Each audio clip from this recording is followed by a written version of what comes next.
Good morning.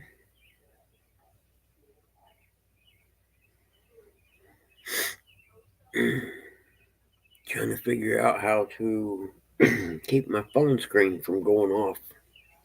Like after 10 minutes, it goes off. You know what I mean? I don't understand it. But they don't give you any settings. It gives you 10 minutes and doesn't have a never go off thing, setting or whatever. It's the stupidest thing I've ever seen in my life. Good morning, Chad. How are you this morning? It's Monday. Sure seems to come along pretty quick, doesn't it?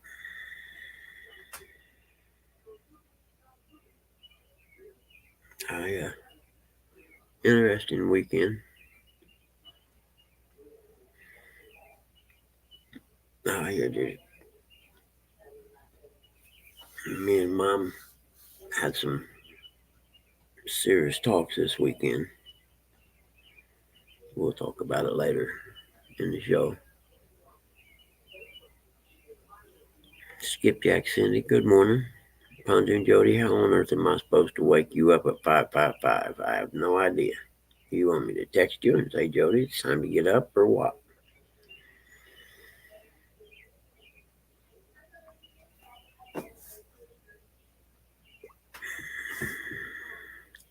So I don't really. Oh man, I don't know. Some days I just don't know.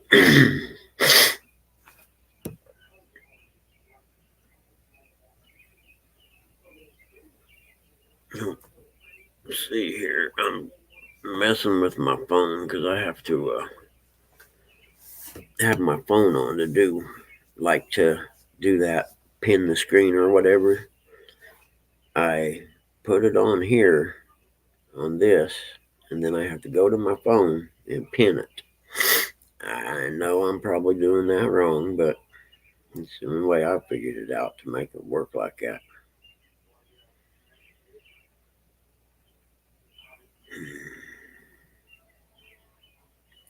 I may, I don't know, change this till 6 o'clock or something from now on. I don't know. It seems like more people are up at 6 than there are at 5, but then again, some mornings there will be three or four, five, six people waiting at 5. Heck, I didn't go to bed till after midnight last night. I got up at what? I don't know, 4:30 this morning.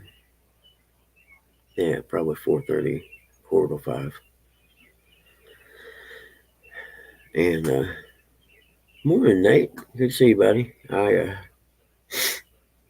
laid there and discussed the world's issues with a little guy at first. He tried to talk me into not getting up. He is a really bad influence on me.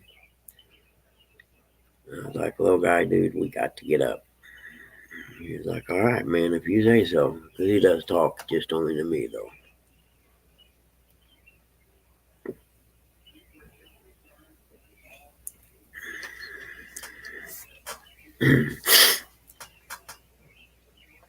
But yeah, like I said,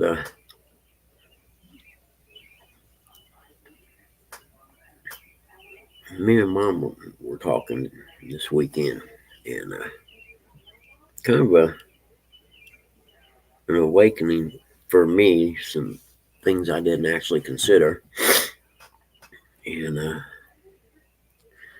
we'll talk about it here this morning sometime. And you get carried away sometimes and wrapped up in being a caregiver that you can miss things. And I don't know, not really miss them, but I don't know, it's hard to explain. Now, I don't know. Pop's dementia is getting a little worse. And then sometimes, like yesterday, he still has his dementia, but he was kind of clearer yesterday. It's hard to explain unless you see it happening. You know what I mean?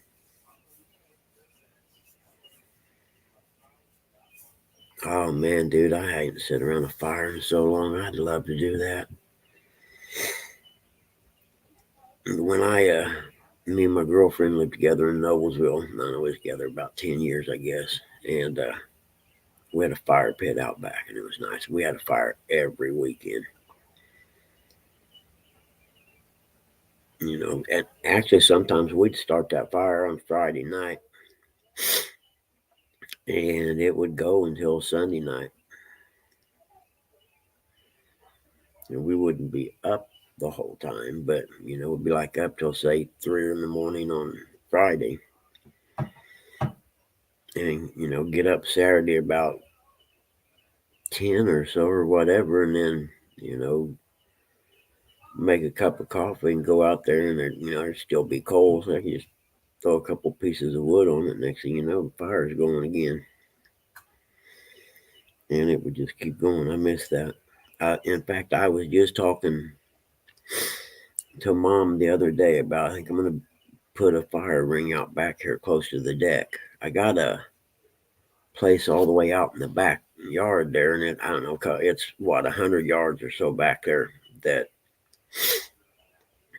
started last year. I'd throw sticks there over the summer, and then in the fall I'd just light everything. It's not really a bonfire because their sticks aren't that big, but I don't know. It'd be maybe 5 foot around and 3 feet high. But no big branches or anything, just sticks. And I had a half a rick of firewood. In fact, Justin and Kat and the kids came over last fall, I think it was. It was going into fall time. I don't know. It wasn't cold yet. And we lit that fire and had a fire till late that night, and I miss that. Unfortunately, the places I go fishing at, excuse me, one of them is a state park, and you can't build a fire on the bank like that. And the other one is, I think you can build a fire. There's been places there where I see fires been built, but I don't know if it's supposed to happen, and I'm not the kind of guy that wants to get a ticket. You know what I mean? Those cost money, always. What's this do? Oh, okay, I see. Yep, yep, yep. All right. I don't know if Skipjack Cindy's still with us, or if she just said hi on her way to bed, or what. Don't know. Don't know. I can see if something's in the air today because my allergies are bothering me, man.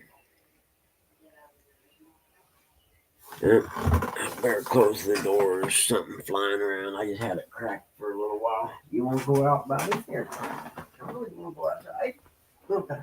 You want to go out? I could put you on a leash and say you're out there. You want to go? I don't think Kelly's going to go, friend. All right. I'm going to close this door then.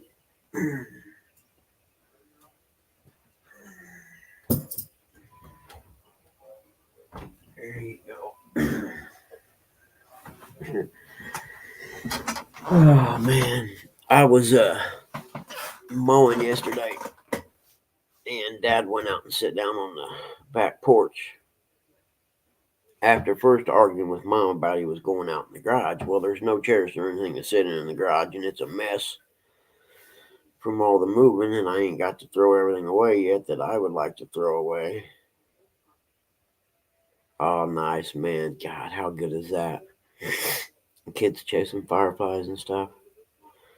Man, you don't see as many as you used to. I remember a friend of mine, my best friend, his grandpa lived out in the middle of nowhere down in Tennessee, and like the road was up here, and you turned in the driveway and you kind of went down through a pasture down in the valley and up to the house.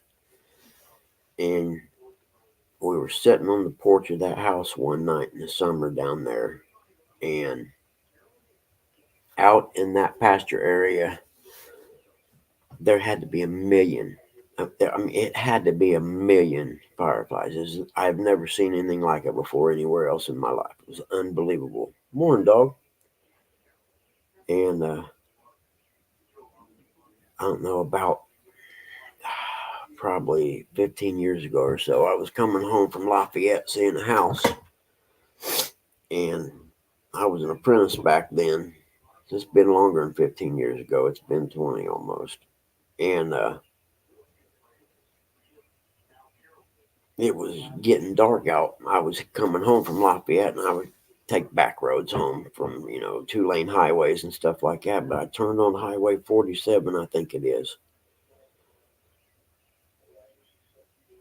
No, maybe it was Highway. I don't know. It was an even number. But anyway, I turn. I'm going to the east, and as I turn the corner, it's out in the country. I look over in this field, and there weren't as many as there were that time down in Tennessee, but man, there were so many fireflies out there in this field. It was unbelievable. And it brought back that memory naturally. And I know around here, especially my old neighborhood, it was like when I was a kid, my neighborhood was kind of in the country. It was just on the south side of town, and the whole neighborhood was surrounded by fields and some little woods and stuff. Hello, guy. And then I just lost my train of thought because I'm getting old. This had to do something with fireflies, I'm sure.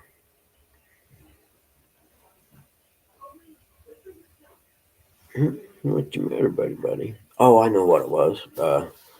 Anyway, there were always a lot of fireflies out in the field across the road. Hey, what's up, there, John? Good to see you, buddy. And I noticed when I come back uh, from Noblesville and start taking care of mom, then you just don't see them anymore like you used to. And me and Pop were talking about it, and I think the pesticides that they spray on the cornfields around there has something to do with it. I know it definitely had something to do with the monarch butterflies and the milkweed because there was a creek run through the part of the neighborhood, and there were always milkweeds that grew along the bank of this creek. I mean, I remember them distinctly because when I was a kid, we had to mess with them, and the milk that would come out, it would get real sticky on your skin. You know what I mean? Which in turn, being a kid playing outside in the dirt, your hands would be totally dirt covered from the sticky milk from the milkweeds and stuff. But me and Dad were talking about it one time a couple of years back, and actually went out and walked along the old creek and didn't see milkweed one, which probably accounts for the reason we don't see any monarch butterflies around there. And I looked up online, and I don't know if it's an organization or what, but there's a place you can order milkweed to plant along your fields, the edge of your fields, and stuff like that to help uh, with the monarch butterfly uh, growth or whatever you want to call it, I guess, to stimulate the population of the monarch butterfly. We sure have fucked up a lot in this world, haven't we? Humans. Pesticides in the cornfields and stuff like that, especially. You got to figure, heck, they spray that stuff and then it rains. You figure some of that gets in the water systems and the runoff. And then, they plow the corn under after it's all picked and everything, what's left over, the stalks and stuff like that. You got to figure that stuff goes down in the ground and everything else.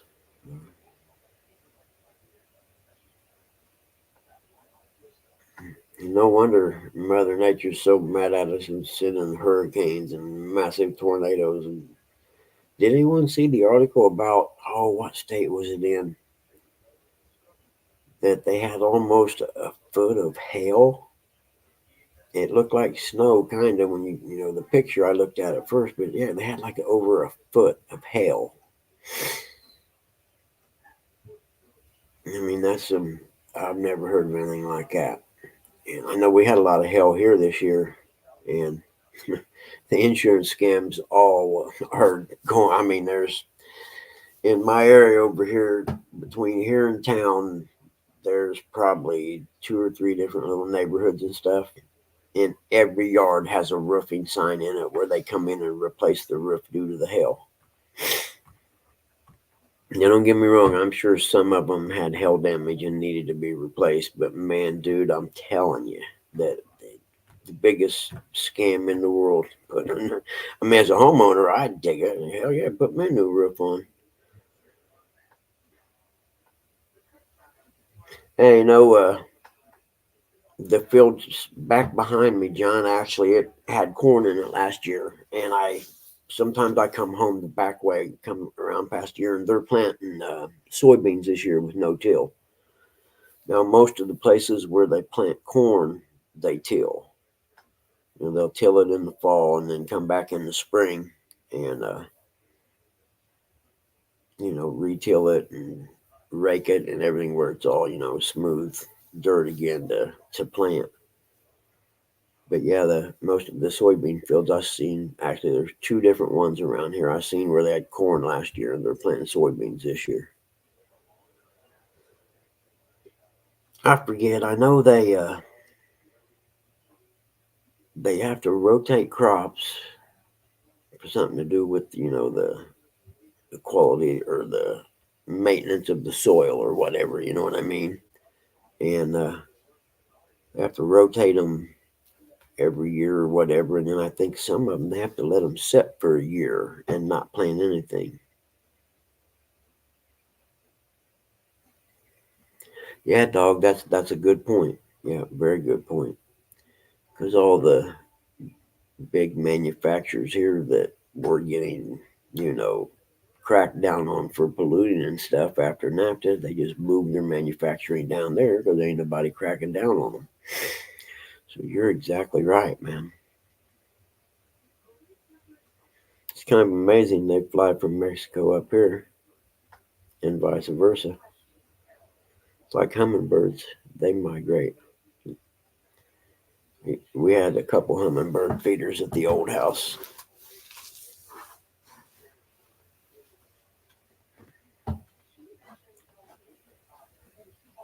Hey, no worries, MJ. Just let me know, man. You go live, we'll all jump over. I think what was it? Something's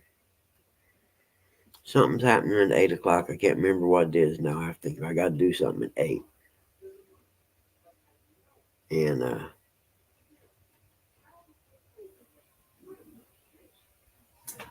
usually comes out in Korean. Yeah, no worries, dude. You gonna go fishing? You're more MJ. You're welcome. Come up here anytime, brother. You don't even have to ask. You just pop up anytime you want to. And depending on how the morning goes, we could go till 9 or 10 o'clock. Who knows? Or we can kick off at 8. But if you're fishing or whatever, well, naturally we'll keep it on while you're fishing.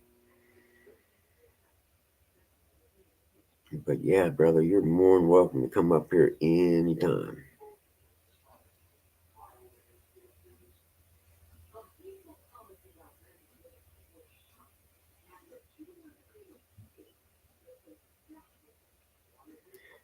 Really? Yeah. Mm, they may be because I think they were spawning at that lake I was at with Eric and them last week. 'Cause there was sure something rolling around on the shoreline last week all night long, man. It sounded like somebody running through the water. And I've seen carp spawn before, and they do that along the shoreline. They roll, and it's so I don't know if it was that or not.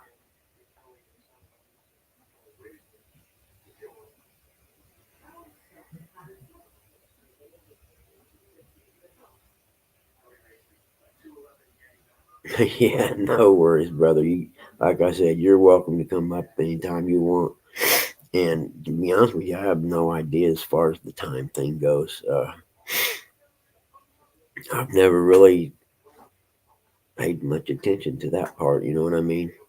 And I used to on Fridays when what's his name uh, would do his Time Fly show on Fridays. Oh crap! What's his name? Man, I'm drawing a blank. I got brain damage. Everybody knows that. But yeah, brother, you come on up. Double hook. Thank you, John. Boy, for I tell you what, for a wake and bake guy, you're pretty sharp. Yep, DHA, double hook angling. There you go. Oh well, man. I got brain damage.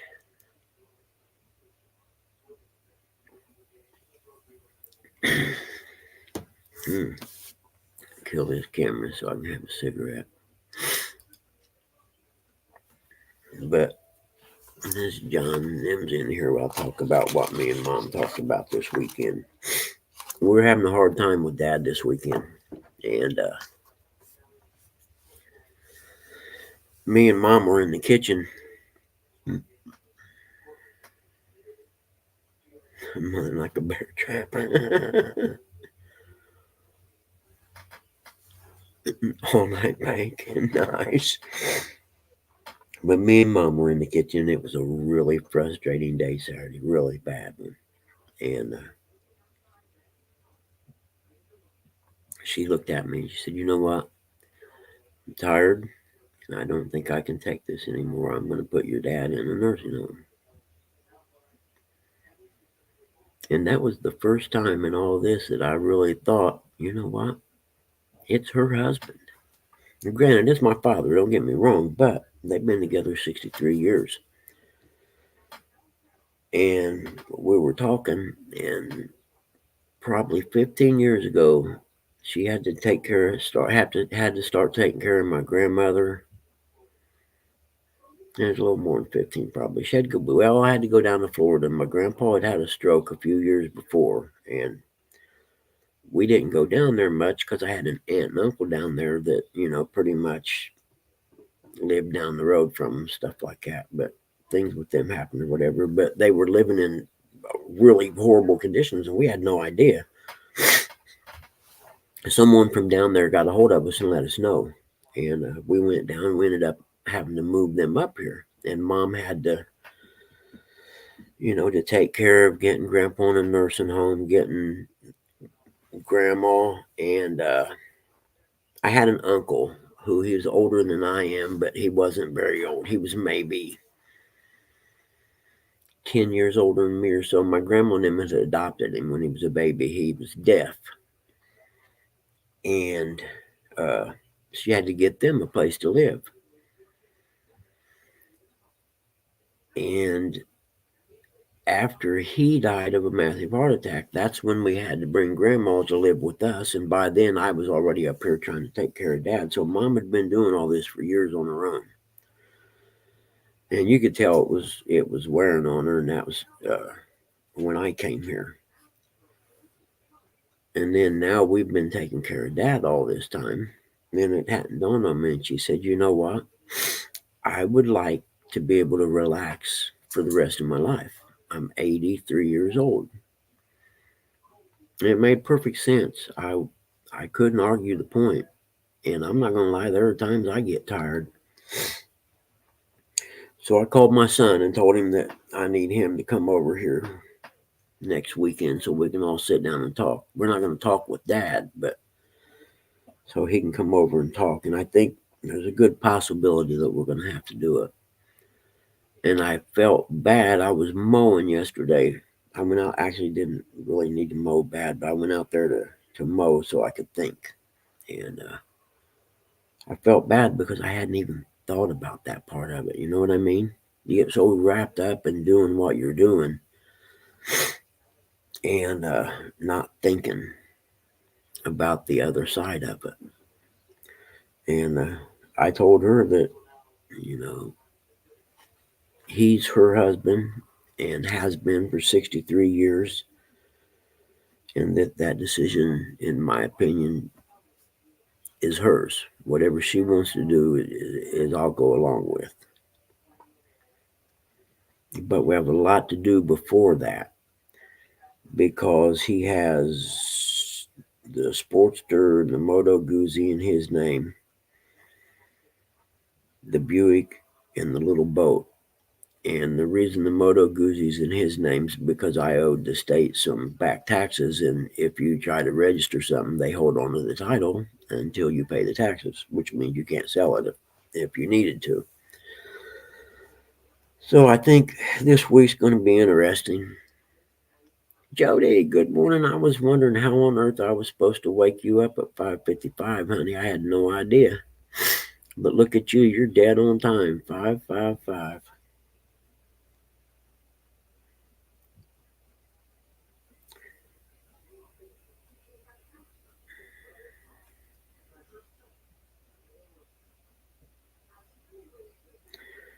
Yeah, I kind of feel guilty because you want to go out, Brownie? Yeah, okay. Because I actually agree with her. I'm tired. I have some surgeries I need to have that I can't have done because there's nobody to stay here with Dad and stuff. And I think it makes right. Hold on, don't you be growling at nothing this early in the morning. Did you hear me? You want to go out? Come on. Nope. Nope. Nope. You're going to sit by that door ground. I'm going to send you out there. You want to go out? Come on, let's go. Come on. There. Going out there. It's a beautiful morning. Hold on.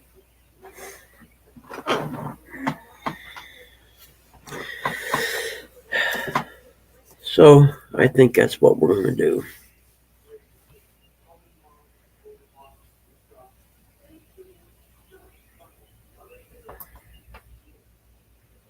I don't understand that.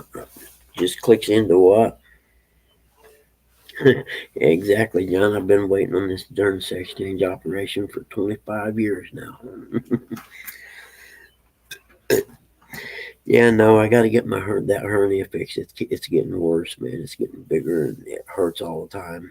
And then I got to get my knee replaced because I literally can't walk through Walmart all the way. I mean, I take a couple of leave and some ibuprofen before I go in, and it's killing me by the time I come out.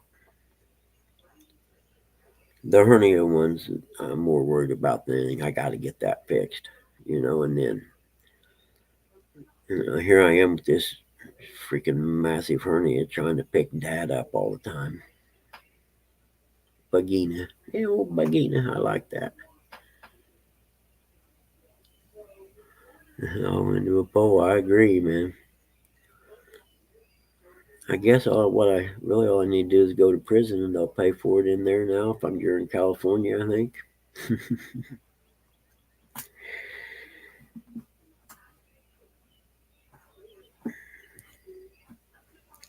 But I don't know. I felt selfish at first because I agreed with her and I was kind of relieved that it was going to happen.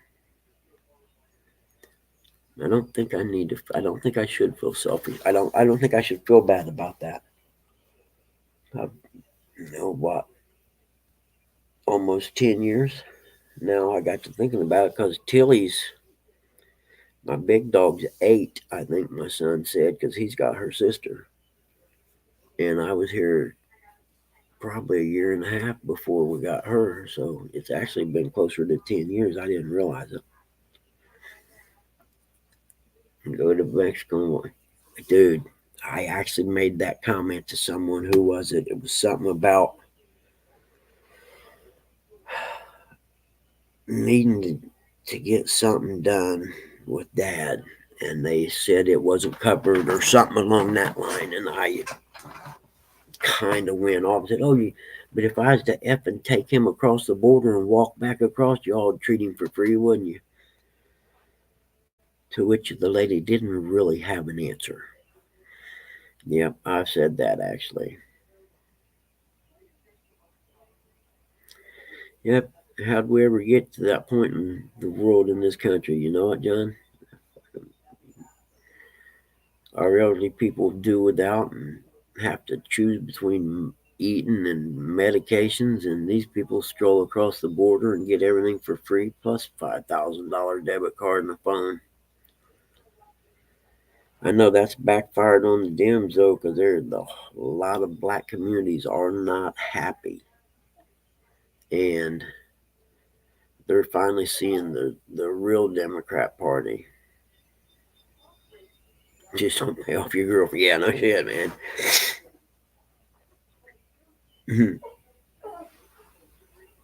Come here, dummy. You're killing me, man. Here. Come here, Olin. I am not getting out of the chair done, Hookie. Come here.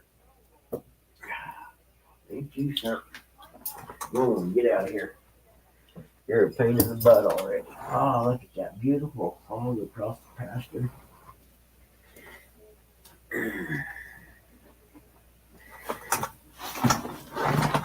Oh, come here. You got a boogie eye. You know we can't have no boogie eyes. My dogs don't have boogies on their eyes. That's all there is to it. You're not lying, man. Where I've decided I'm not worrying about that stuff anymore, man, because I get too angry. Me and my son was talking about it. He said, man, dude, you got to quit worrying about that shit.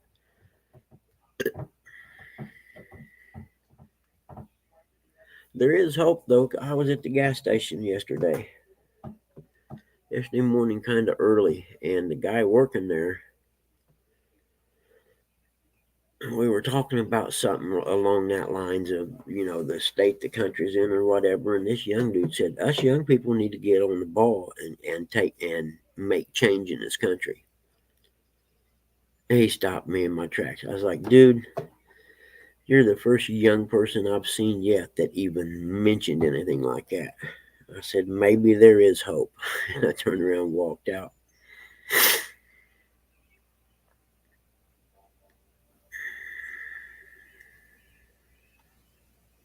Yeah, no doubt.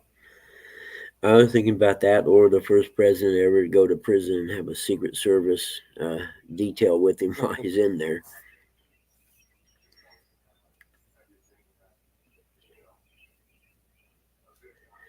I don't know, man. I know how we got here. I don't even know why I say that, but if you read the socialist playbook, it's been implemented here from step one to step whatever, all the way through everything. First, they infiltrated the higher education institutes, spent what, a generation raising up little communist. MTV stopping to play videos, John. I've said it before. That's my opinion on what started the downfall of America. MTV stopped playing videos and started having reality TV. That's when things started going downhill in this country. So I've blamed it on MTV for a long time. Yeah, no, he ain't going to jail. In fact, even lawyers on the Democrat side say, this is the kind of stuff that typically a prosecutor wouldn't waste their time on, or B, it would be charged as misdemeanors. And this DA runs his whole campaign on the fact he's going to get Trump. I miss the mafia way. It's a shame Trump ain't a mafioso kind of guy. He could get it all taken care of. You're gonna go swim with the fishes.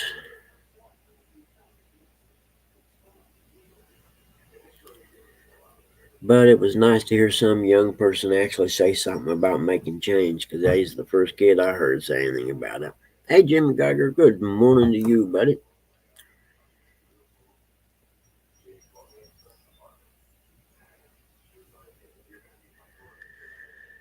So I'm not going to worry about it anymore. I laugh when Skywalker comes in and tries to get me to bite on it. I'm like, dude, I ain't biting no more. Oh, I'm with you, John. I seen an interview with him like 25 years ago or something, and they were asking him what he would do if the country got into a bad situation and it was in trouble, or if he would ever run for president. And back then, he said the only way I would do that is if our country was in a lot of trouble, and and I thought I could make change. Yeah, he does. Yes, he does. Because I'm telling you right now, I'm the kind of guy that I hold a grudge, and I'll hold a grudge for life. And if I'm him and I got the ability to get these people back, you damn right I would. If I couldn't get them in jail, I guarantee you I'd cost them a bunch of money to keep themselves out. Oh yeah, 100. Me and mom talked about that yesterday, dude. Because she'd seen some some blurb online about Hunter Biden. She said, "You think Hunter Biden's going to go to jail?" And I was like, "I don't know, mom." I said, "But he's the biggest scumbag I've ever seen. The dude screwed his dead brother's wife. That is the kind of person he is. Think about that." And I'm sure Joe would have if his wife wouldn't have found out.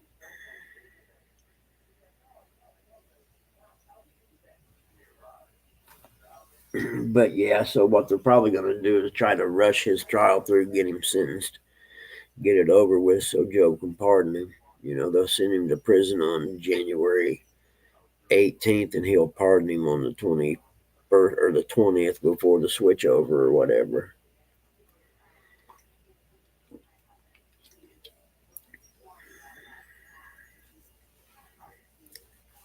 Yeah, John, you're a sick human being. I say that in an admirable way.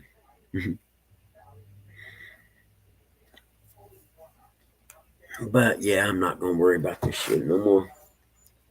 We're too old to do anything about it.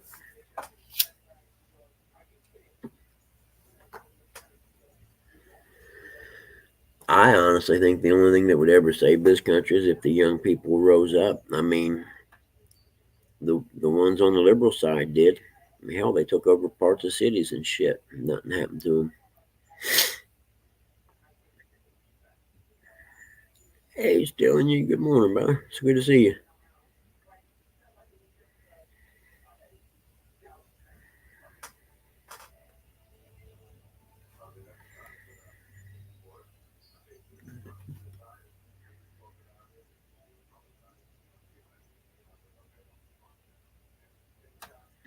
Oh, he can pardon his son. I'm almost positive. And if he can't, he will make an executive order that says he can and do it anyway because the GOP don't have anyone with balls enough to stop him from doing anything. I used to always say I'd love to see the tapes that they have of the Speaker of the House and stuff when he would get them. We had control of the House and the Senate, and they still passed the Democrat policies they wanted passed. So they got to have some kind of major blackmail going on with that. I just want to see the tapes.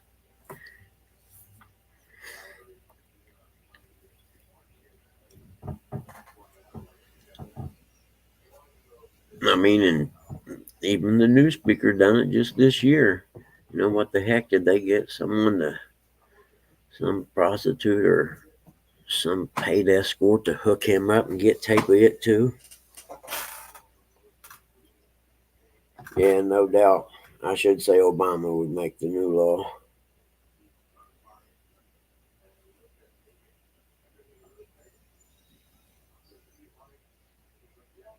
Yeah, pretty much. We're talking about whether he'd get pardoned or not by his old man.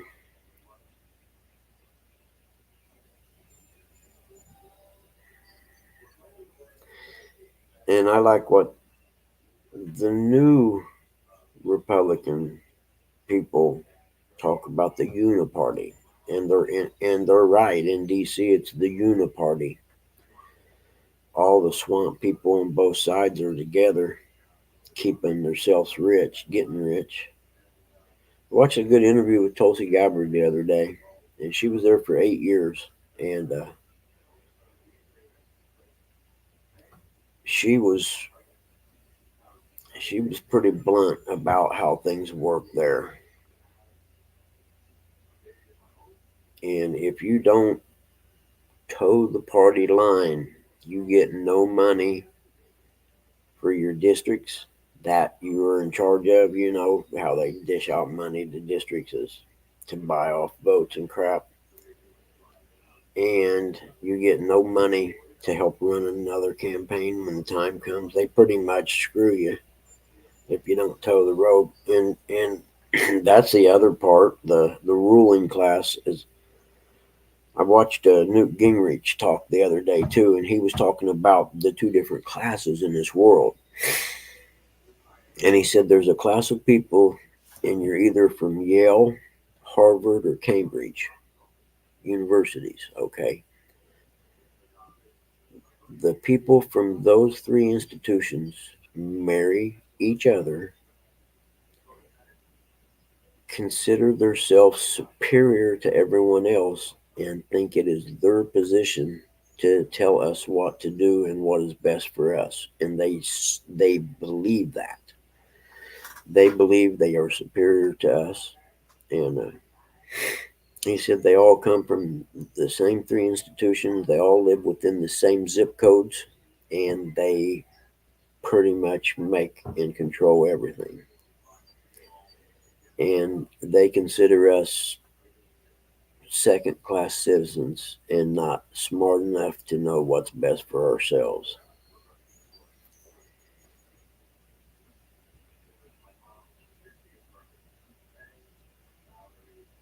You know, look at someone like Biden. The guy ain't never had a job.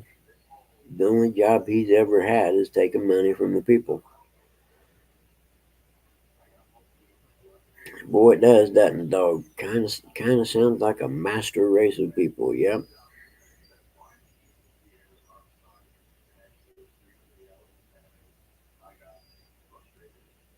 But the people let it happen. I was talking to someone this weekend about think about income tax, for instance. At one time in this country, there was no income tax.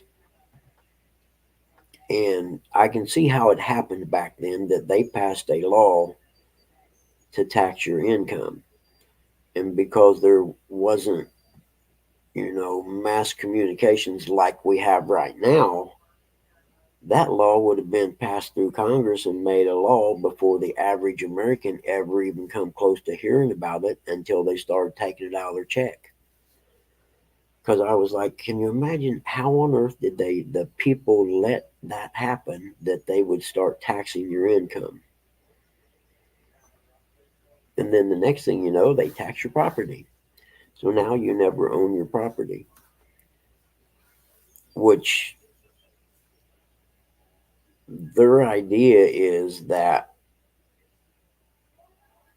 we, the common people, never shouldn't own anything and should be subservient to them in all things.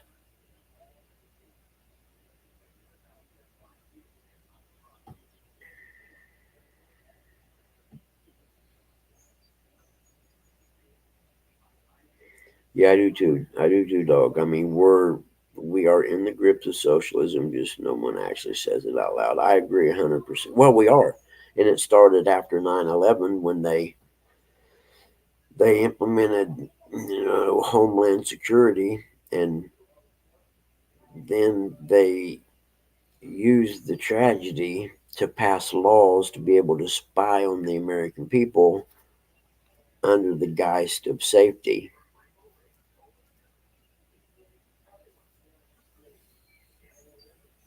Yeah, oh, I agree 100%. There should be some taxes. Who was it? And he was a famous politician, and he's dead now, I think, though. But he had a system of changing the law that was a national consumer tax. Okay. And this system would have eliminated the IRS, would have eliminated income taxes, and you would have paid a consumer tax when you bought things. Okay, different taxes for different things, like the say for instance a luxury item would have a pretty good tax on it. Luxury like a big boat or something like that. But if there was a national consumer tax, it would eliminate income taxes. He had the whole plan designed and tried to get it brought to the floor for a vote. And for one, they weren't ever going to pass it because it would eliminate the IRS, which would put God knows how many people out of work, thank God, that are sucking off the dole. I forget how many people they said was it that worked in the IRS department. A lot.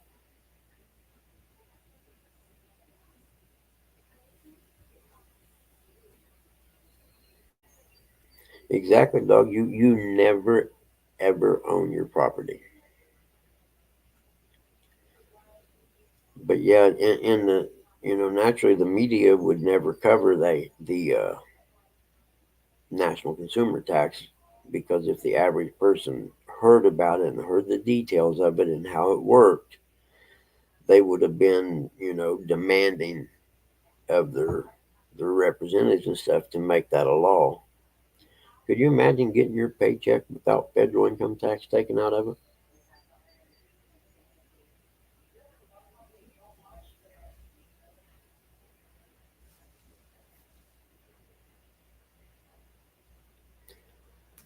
But I used to say this was the greatest country on earth, and there's a reason you don't ever hear people wanting to immigrate to England or to Russia or anything like that. And people still want to come here by the millions, as is evident by our border. But at the rate it's going, it's not going to be the greatest country on earth any longer. I mean, right now we're not too far from a third world country as far as charging and trying your opponents.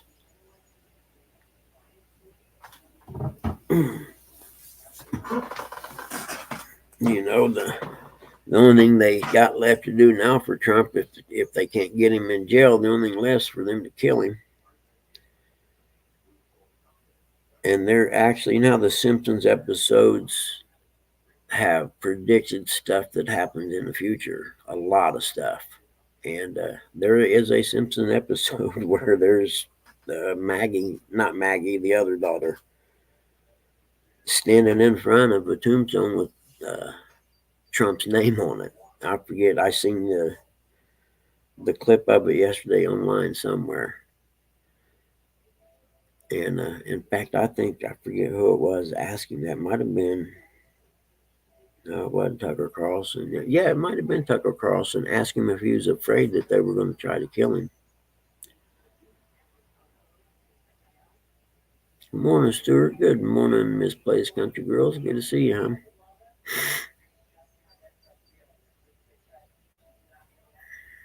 I can't figure this out. They're done planting, and the corn hasn't got to the pollination state yet, but my nose is running to beat hell. Hey, Stonefly, how are you, buddy?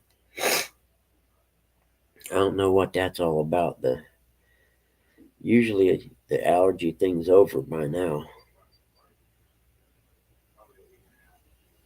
Maybe it's because I moved out in the country.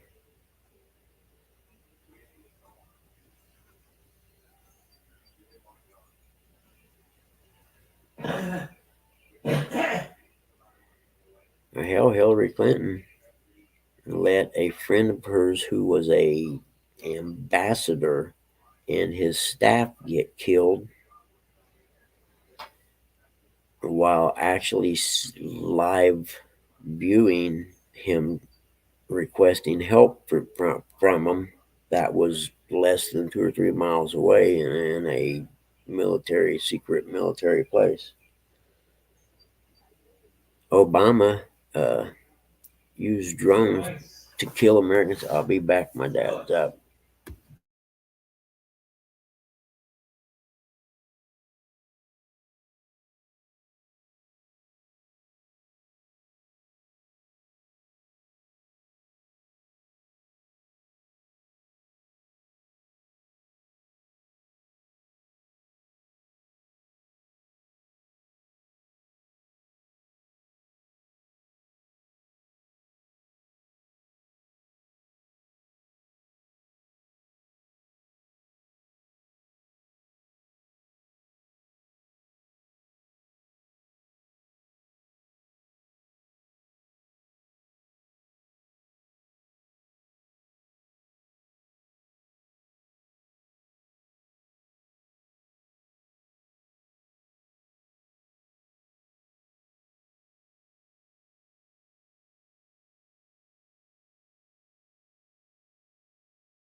I'll be back here in a few.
Okay. Morning, JC.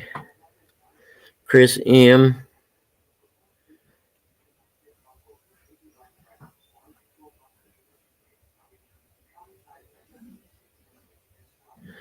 Dang, John, a gator hit your base trying to attack you, wasn't he? Yep. Mother Nature's going to take over the world. Anyway, I got to make Pop some coffee and stuff, so sorry about that. Y'all sit here and chat amongst yourself, I suppose. What time is it? Huh. Can't believe Eric ain't up here yet. He's usually here by now. But I'll be right back here in a few. And clean some stuff up and uh, get Dad all cleaned up and dressed and stuff. So I'll be back.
All right, I think I'm done. We'll see. Could be a false alarm or a false finish, I reckon. Whatever. Can't find my vape thing. I put it somewhere, and Lord, if I know where it's at.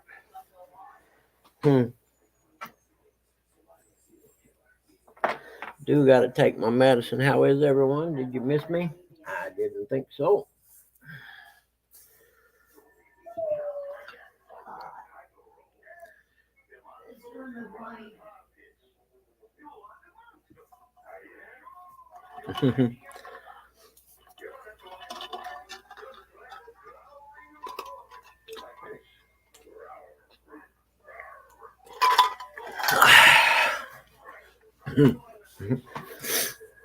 John, I wish it was code for I gotta go. Believe me, it wasn't though.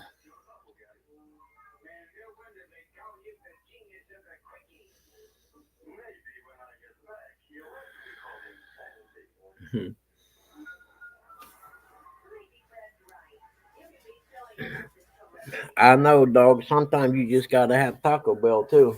I understand that one. Wash, dude. I wash with hot water and soap and then sanitizer. You kidding me?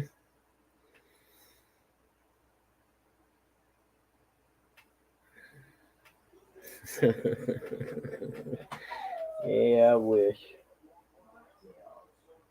It's Monday. The day has definitely started.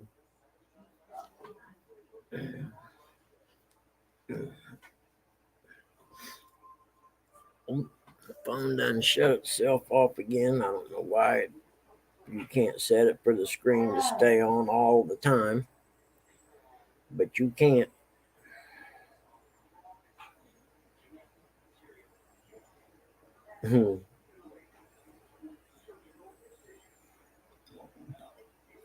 No, I wish it was me going to the bathroom. Somebody went to the bathroom. They just didn't make it to the bathroom, if you know what I'm saying.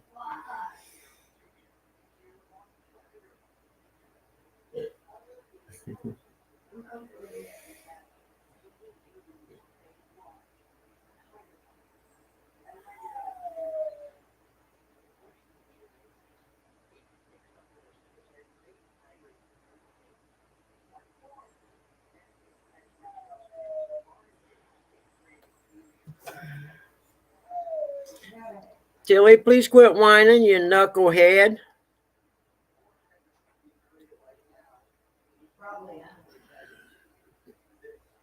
There's food in there. She ain't hungry.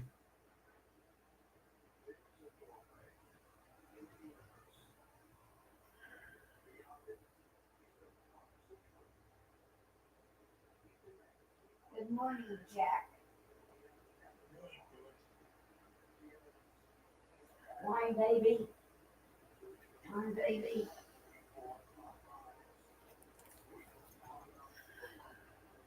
Where's Little God? He's probably in there somewhere, I think.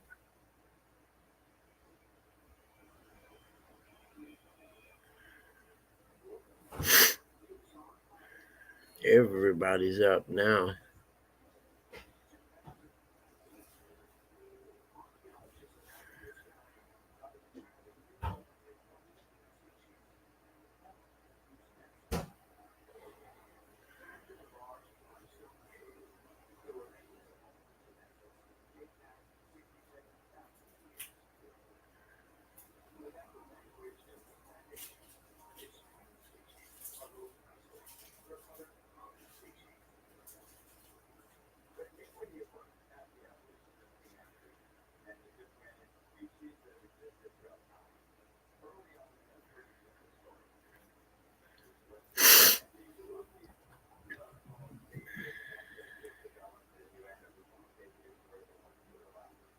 Just big lizards. Oh man, I really, really, really, really, really need a vacation.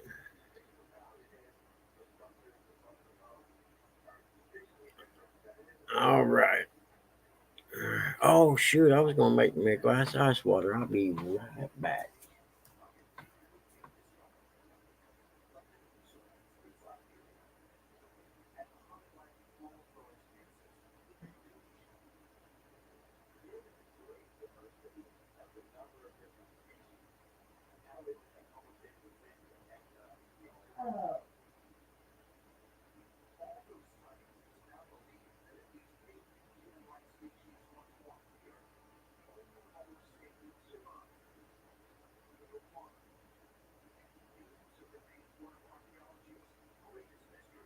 Is anybody fishing today or anything fun like that? I'll tell you what, man. Last night, evening time, just before the sun was going down, I stepped out on the back deck and was like, "Man, it is perfect outside right now. Perfect. Not a breath of wind. Cool." And I just shake my head.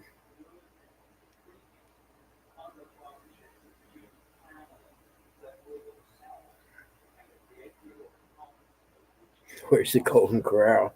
I got to be honest with you. I can only remember eating there one time.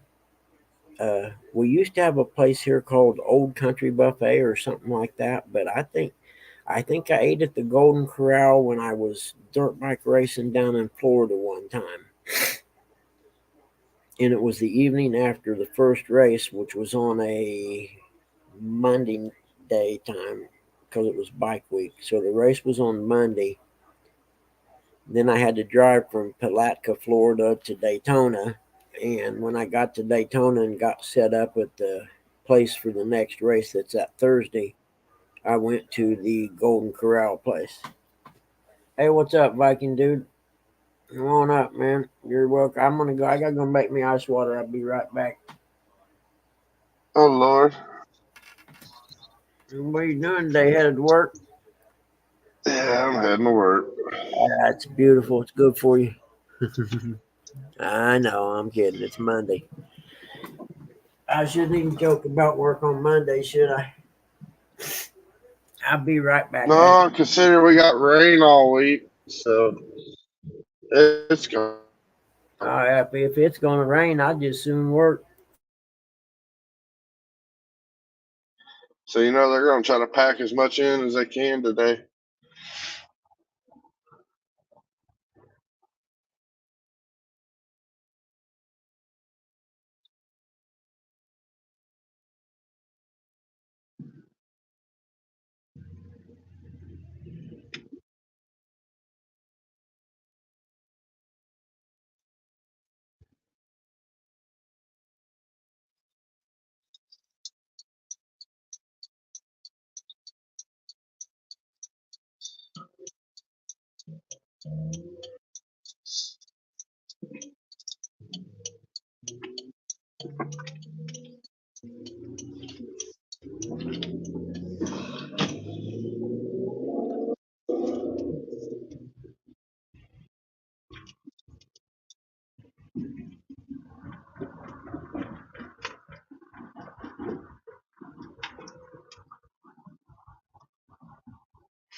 Okay, found my vape.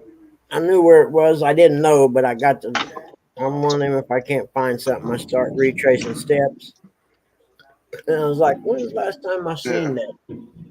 And then it dawned on me I was mowing yesterday, and I set it in the garage when I got ready to go mow, and I left it out there. So everything's good now.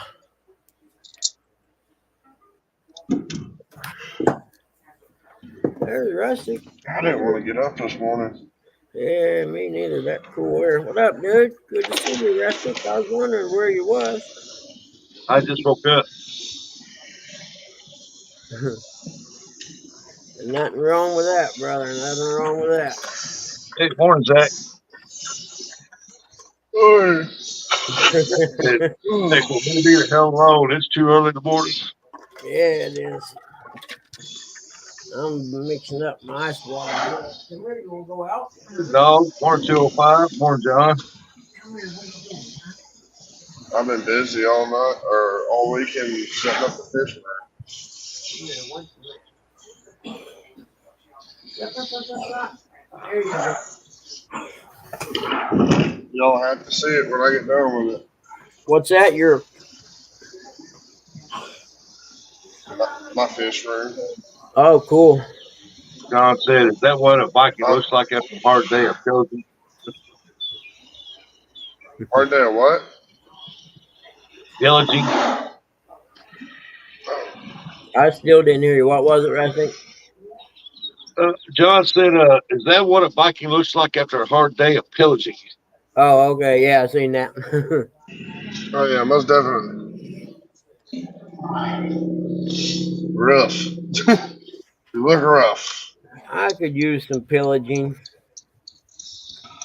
God, I miss the old me that used to do crazy, exciting, fun things.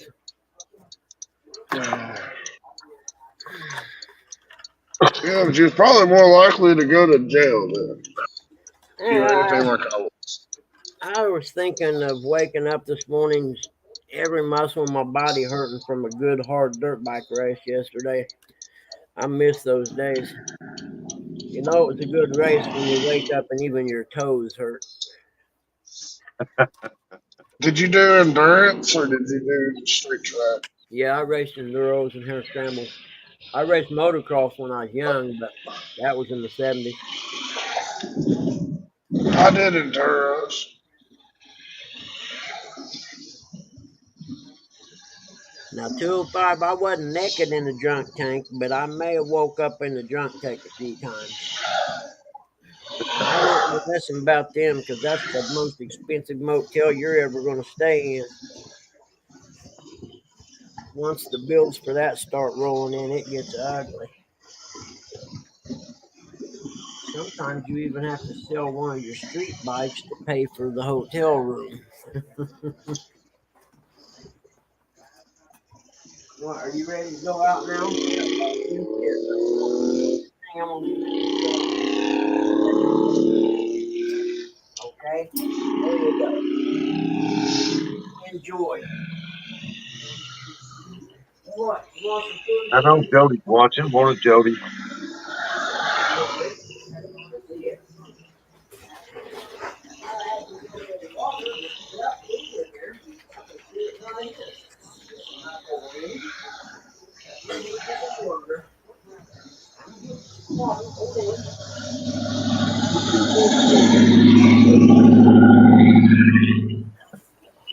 Yeah, you want to wake up naked there. If you want to wait on the tent to get fed, it already got yes, they all sleep. Ah, I put one more glass in there. Full. so did anybody do anything exciting over the weekend? I did. I mowed my yard and spent time with the family. I guess it was exciting. I I said, set up a 75-gallon fish tank this weekend. oh, yeah, that's right. You That got to was get that it. tank set up for that red tail. Oh no, red tail's going in the pond. Over farm.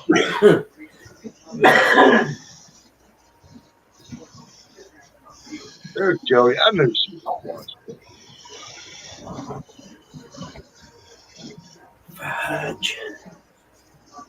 I told Amanda I had an idea. I was going to start raising up exotic catfish, put them in about a 7 acre pond, let my friends come catch exotic catfish. Yeah. Oh no, John, you woke back in my old days when I was younger. If you woke up naked at my house, I can guarantee you weren't alone. That's a guarantee. Sit there. See, I told you, John.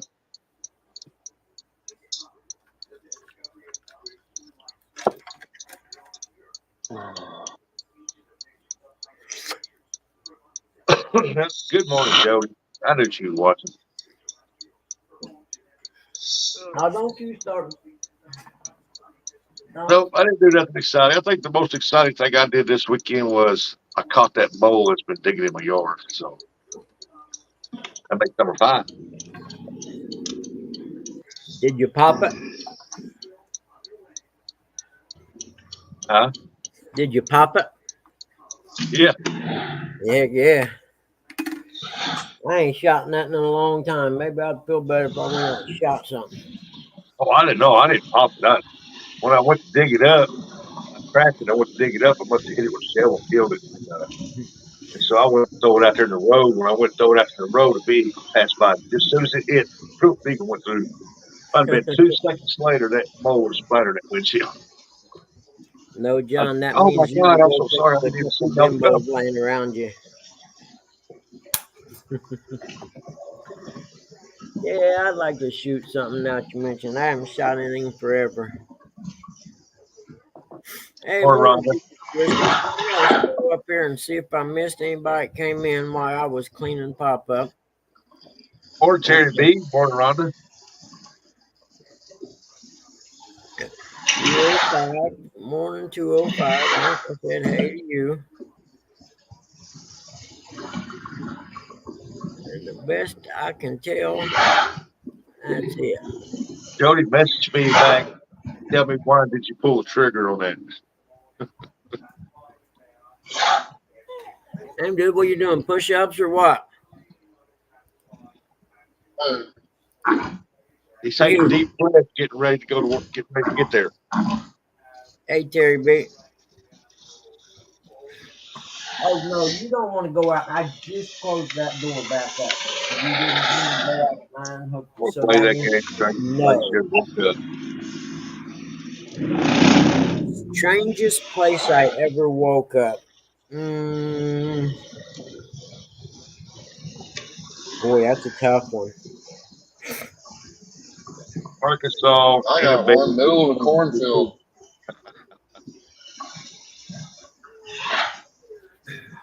In the yard beside a house in Oktoberfest in Munich, Germany. In a sleeping bag, not having any idea how I got there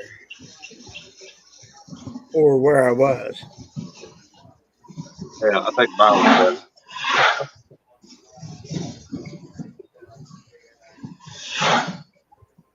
I've No, woke up so many random places. I'd say middle of a cornfield, 2 towns over was my weirdest place.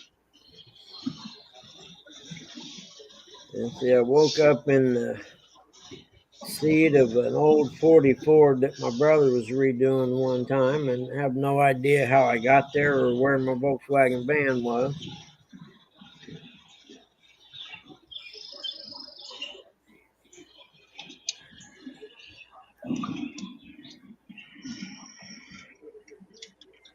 My wrist is killing me today for some reason. My head hurts right now, but that's another story. Mine's from lifting these heavy tanks over and over and over again.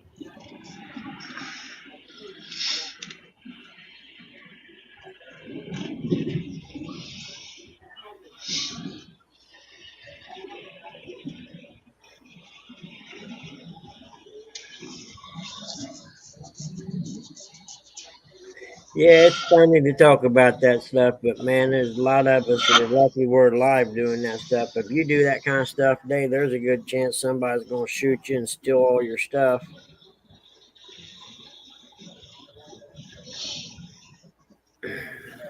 Me too, dog. I swore I was Jack Daniels fan when I woke up naked in the Piggly Wiggly parking lot with a fifth of Jack, holding on to a fifth of Jack in my car.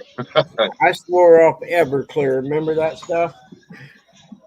Oh yeah, Oh, oh man, that's my mortal enemy. Everclear. I can't stand that stuff, man. Me neither. I only drank it one time, and I'd never ever do it again. I'd rather drink moonshine. They I'm said gonna go out. $50, whoever could kill us. Kelly And it wants was in a gallon orange juice deal. They poured it out by a little bit of orange juice and filled it up Everclear. It's about a half a gallon of it. They said, anybody get to kill this, get $50. I killed that shit. Oh, I couldn't drink orange juice, man, for 10 years after that. my mortal enemy is Fireball. Ooh. I swore off vodka when I was 17 from getting sick from it. I've never drank it since. Cinnamon whiskey tastes good going down. It's not too great coming back up.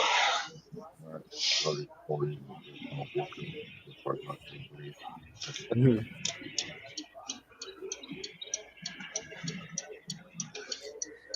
I went to I a say I'm not a fan of concert in Germany called the Monsters of Rock. I don't know. It started at like 9 in the morning and ended at like 2 in the morning. I don't know who all was there. I know Meatloaf was there, which was cool. That's who I went to see, and Mountain, and I forget who all else. But when we left, you know them 5 gallon collapsible plastic jug things. We yeah. filled one of them up with orange juice, and I can't remember. I think it was rum, or I don't remember what it was, but this big guy that was with us, I was in the army, was carried around on the shoulder. Now it's got that little nozzle on the bottom. You turn the knob. Well, Meatloaf was getting ready to come on, and I wanted to go up to the front. And I mean, I'm talking outdoor festival, thousands and thousands of people.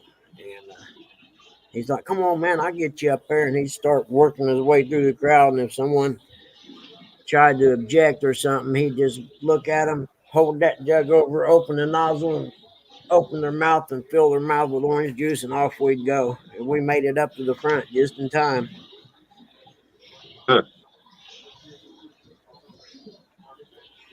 I woke up in a county jail in Kentucky when I was in the service in some dude's hometown. I got to meet his dad as he was bailing us out of jail.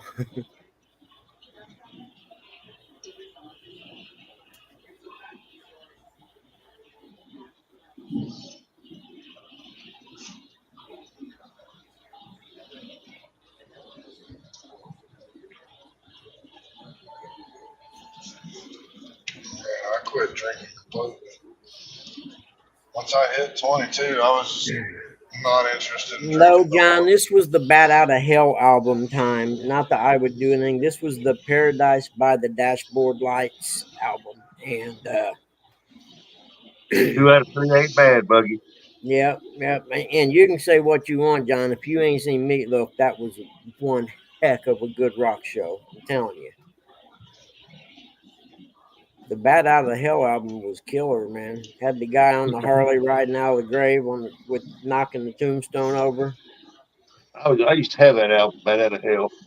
Yeah, me and my brother, that was his jam. He used to stay up Friday night, 9 o'clock every Friday. They would play the Bat Out of Hell song with the guy on the chopper, and he'd sit there drinking wine until that came on, played when it was over, and then he'd go out and jump on his chopper and take off for the night.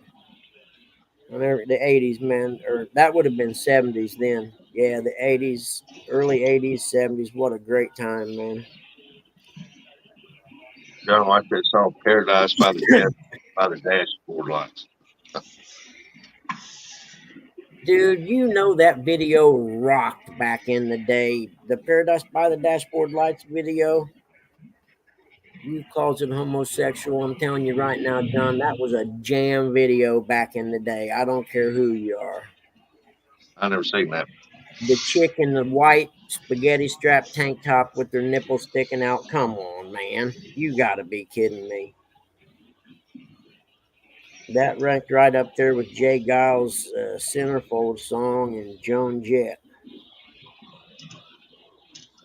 Never been a big Joan Jett fan. I just thought she was sexy when I was in high school. I didn't care about her music, to be honest with you, but that's where MTV came in, man. MTV played good stuff.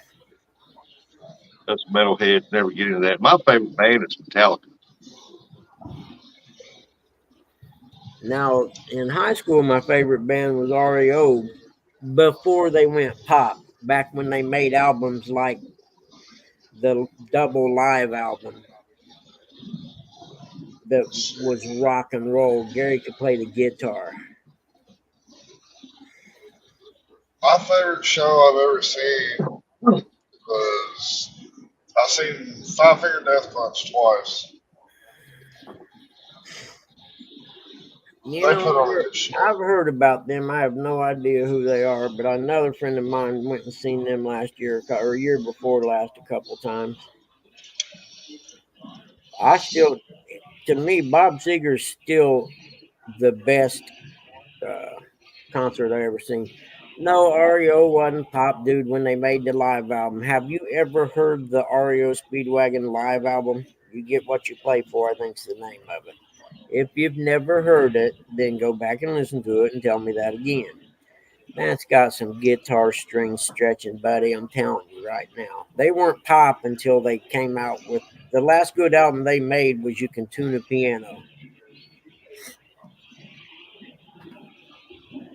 I just wasn't a heavy metal dude. I think the oldest metal band I've seen was Jackal.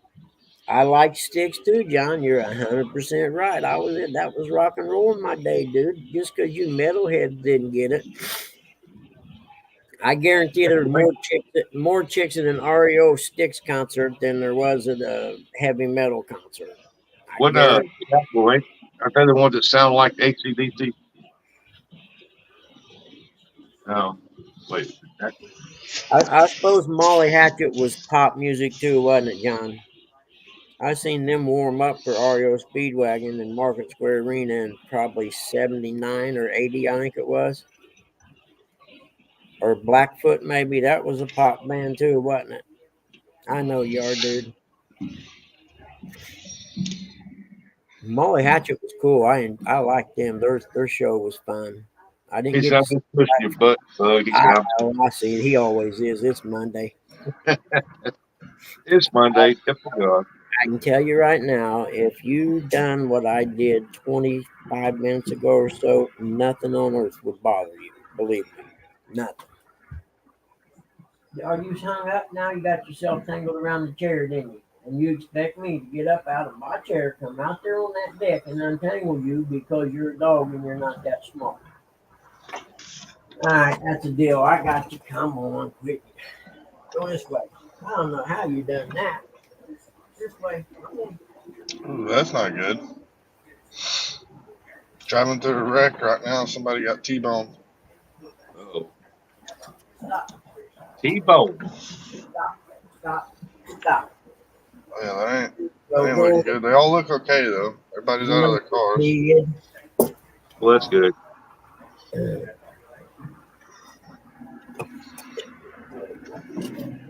I like the red hot chili peppers too. Oh, I knew I they would. think one of the bands I've been wanting to see, I always wanted to see, was Journey. I've seen them 2 or 3 times. Well, now that I'm epileptic, I can't go to concerts as much anymore. Oh, I'll bet. Yeah, I never thought about that. Yeah, that makes sense. It's a wonder what one clunk to the head would do. Yeah. Uh, I wasn't epileptic till I got hit in the head with a cast iron skillet.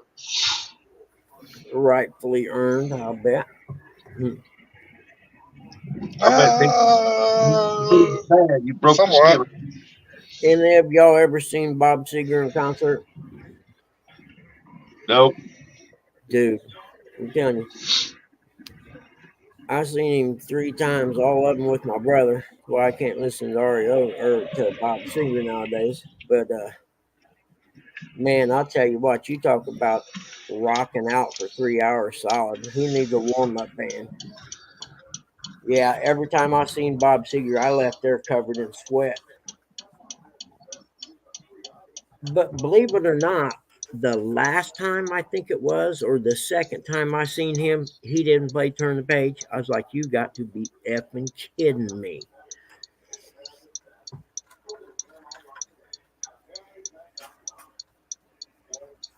But I forgave him.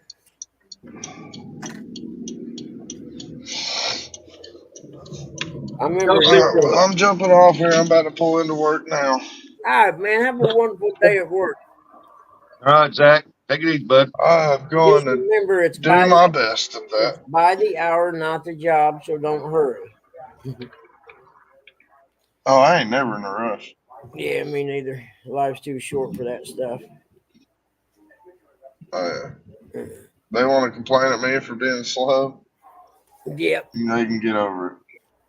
Just tell them you know you're going to be 60 someday, and someone told you that it goes real fast, so you wanted to slow down now. Yeah, pretty much. I Y'all seen see that? But Y'all Bob see? Seger was on Bob and Tom one time. It was in the 80s, I imagine. And they were talking to him about, how long are you going to tour and stuff. And he kind of chuckled. He said, he said, I never really paid much attention to money. He said, but I called my manager one time because I was getting a little tired and thought I needed a break. And I asked him how much money I had and if I was all right. And he said, after he told me how much money I had, I didn't think I'd ever tour again.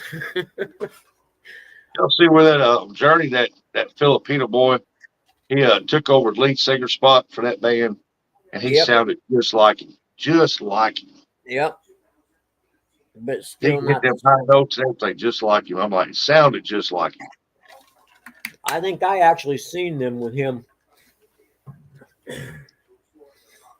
He was in there watching one day live concert on TV and a Journey, and they was in the Philippines, and he was singing and stuff. I went in there.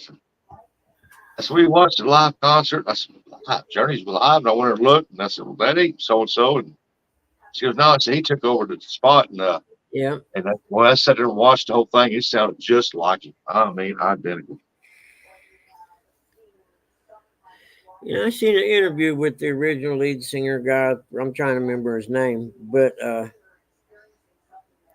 more so than a riff in the band, he was having some mental health issues, I guess, as far as like, anxiety attack and stuff like that, like really debilitating stuff, I guess, the way he talked. And that had a lot to do with him leaving the band. Yeah, there at the end, he couldn't be in front of large crowds anymore. Yeah. They say he's back though. 77 TA, yep. Oh, I can see that now, John. I'd see you pull up next to me. Steve Perry, thank you, Danny Stone. I can see you pulling up next to me and my buddies in my microbus. We'd all related. Because everybody said the 62 microbus fit me. You know what I mean? Long hair, concert t shirts. And then after Fast Times at Ridgemont High came out, then everybody wanted to ride in the Volkswagen van. I was like, get the hell out of here. Where y'all at? Last year I'm driving this. Only my true friends was hanging out with me. And the van wasn't nice in any way, shape, or form. It was an old clunker. Actually, my old man paid $25 for it at the junkyard and took the motor out of our dune buggy and stuck it in the van for my brother to drive, and then I got it after him.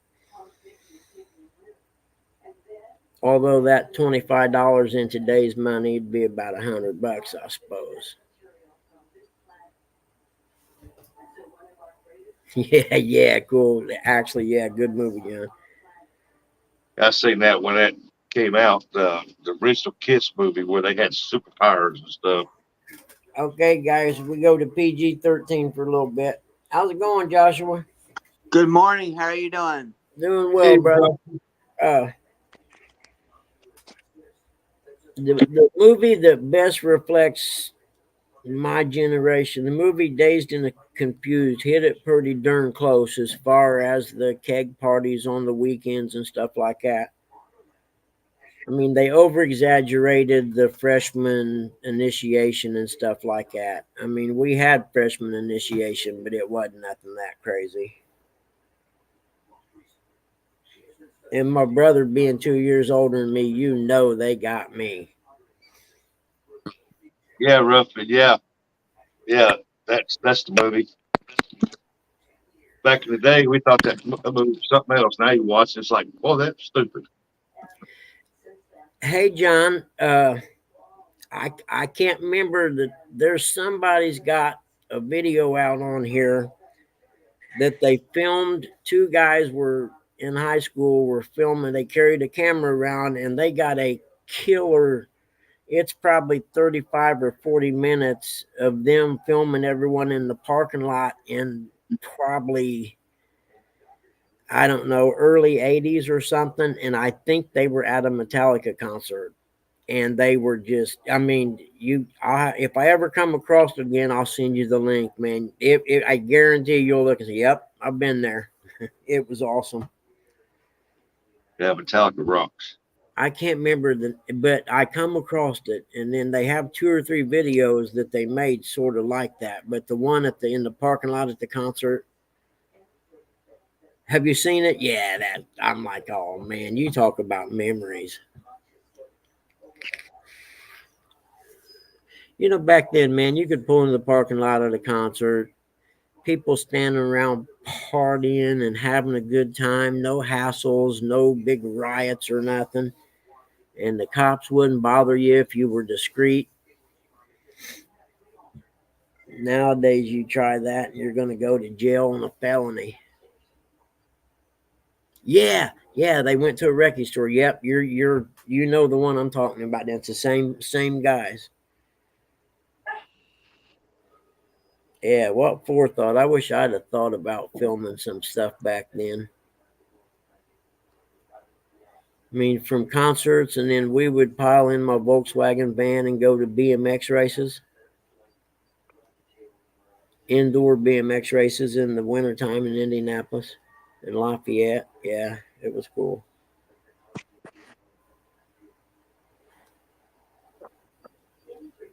I still think the 80s is the best decade ever, in my opinion.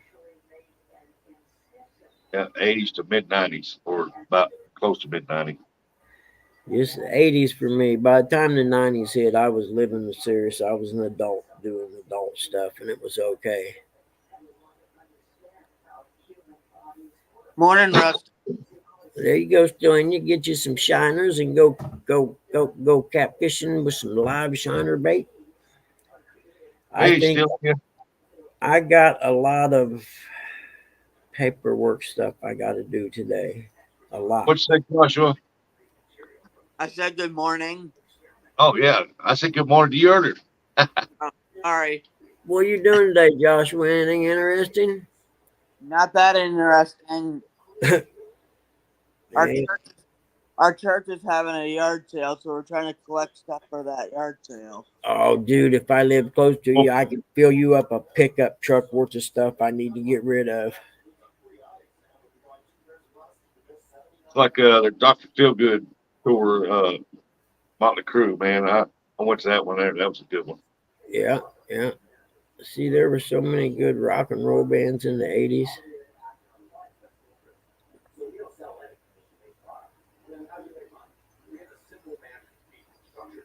I had Bon Jovi tickets one time. Was it Bon Jovi? No, no, this was way before that. Never mind. I think it was Journey tickets. in Florida, and they had to postpone the show or something. So me and my cousin we traded ours in for some Judas Priest tickets.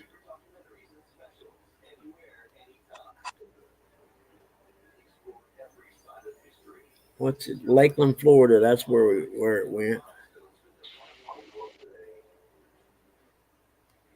Yeah, sure did.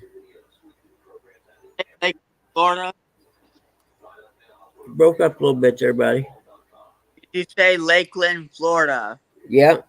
I went and seen Judas Priest in '79 or '80. I might have been '80 in Lakeland, Florida. Was it like they have something like called the Lakeland Civic Center or something like that? I was born in Lakeland, Florida. Was you really? Huh? What year?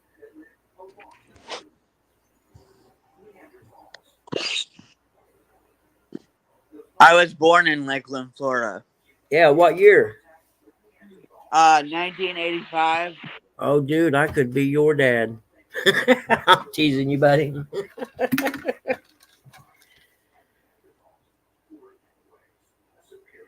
John, that's the one concert I never got to see that I wish I would have. And my son seen Pink Floyd, and I didn't. Figure that out. At least I raised him right.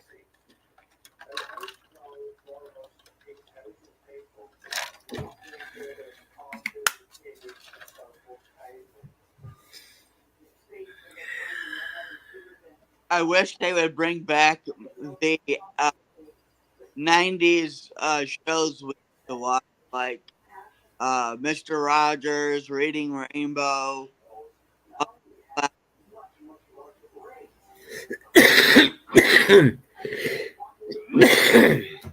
I'd be happy if they just brought back the '90s and we could start over again. Yeah, Have a do over and we could keep our country in line. yeah. The 90s toys and the 90s TV shows were the shows I like to watch. Yeah. In today's society, you don't get that 90s television feel. Saved by the Bell. Yep. My mom and grandma used to watch that because it's on, I think, Me TV on Sundays for about 2 hours. Yeah.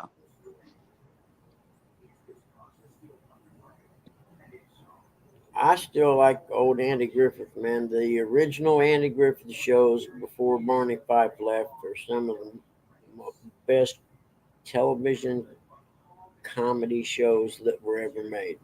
Leave It to Beaver. That's on every day on Me TV from 8 to 9 right now. I like that. We used to watch it, me and Grandma, and we actually watched it, let's see, from season one, and it went all the way through all the seasons, and then started back over again on season one, and we watched it a whole season and another half a season before she got dementia got too bad, and we had to put her in the nursing home.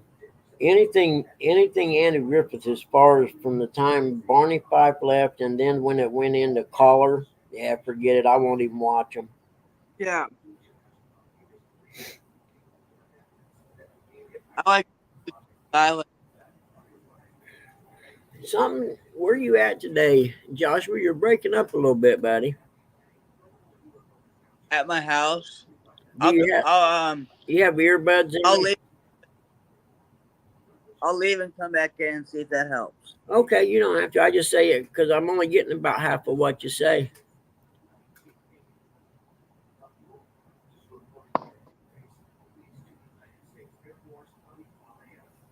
Leave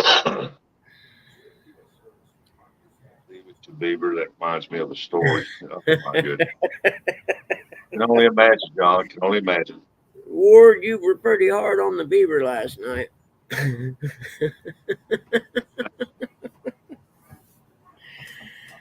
What would I do without you guys to get my day going when it sucks? Thank you. I like Sanford and Son. That was a good one. Yeah, my best friend I race dirt bikes with, man, dude, he's the biggest Sanford and Son freak on earth. I got him the complete series DVD one time for Christmas. He said, "Man, I'm glad you done that because I wore out all my VHSs of it I had." You ever seen Red Fox's live stand up? Yeah. Oh Yeah, yeah. yeah. It's It, not anything you would want a kid to watch. I know that.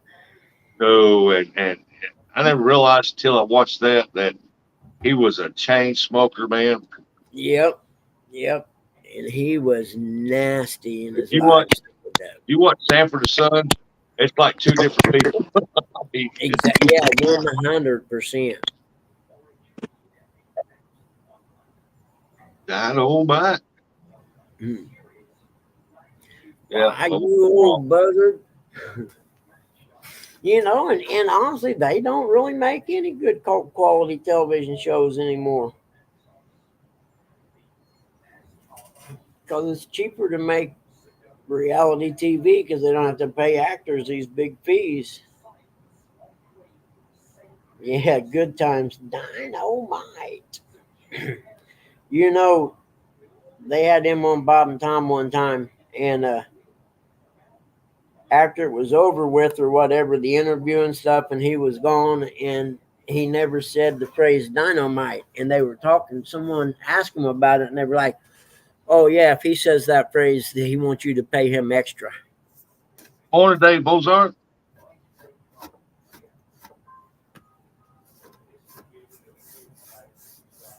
So if you were interviewing Jimmy Walker and you wanted him to say dynamite, you had to pay.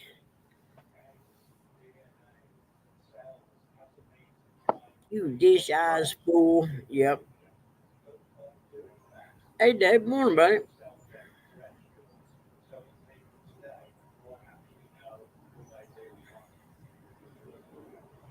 You fish-eyed old fool. What you say? You fish-eyed old fool.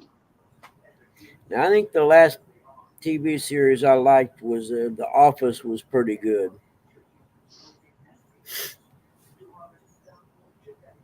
The first few seasons, it was good until what's his name left because he had to go Hollywood and start making movies. JJ should be what, 90 now? 80? Oh, he's got to be. Yeah, he's got to be pushing 90.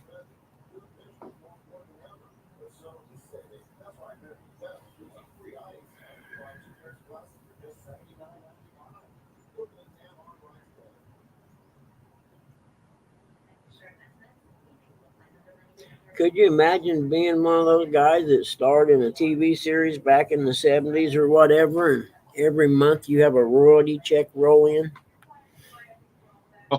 Oh, yeah. Yeah, they get royalties for the syndication of them shows, man. Every month a check rolls in. Scott Baio, All water. he used to do some live stuff. No, I don't think it was YouTube. I think it was Instagram. Maybe it might have been YouTube. But he was kind of conservative, so naturally Hollywood and then blackballed him or whatever, or whatever. But man, that dude had it perfect. He acted, and made all that money, and he done nothing but learn, hung around, played golf with his buddies now, and was perfectly content. Like I can see why. Yep, Three's Company was definitely a young guy's dream. Charlie's Angels. Never been a big Charlie's Angel fan. You never had the Farrah Fawcett poster in your room with Nope, the I never nipples, thought it was pretty. with the nipples big as gumdrops. Yeah, I've seen it, but I've never. And then I, when she done the Playboy spread, you seen why they stuck out so big in that suit. that was the era of burn your bras.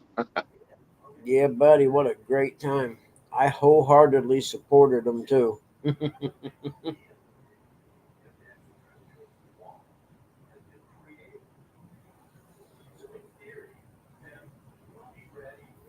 don't know why that is like that. Let's see. We got to change something here. That's just too big. What are we looking for? They're possible. Notifications. I hate when you switch phones. It takes you forever to get it set back up. Uh,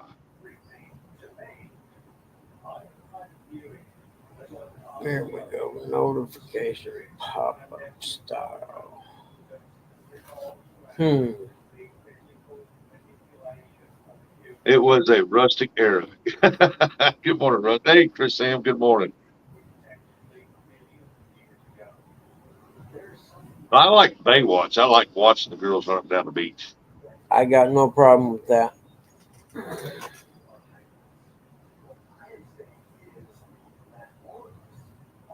I didn't even watch a whole lot of that.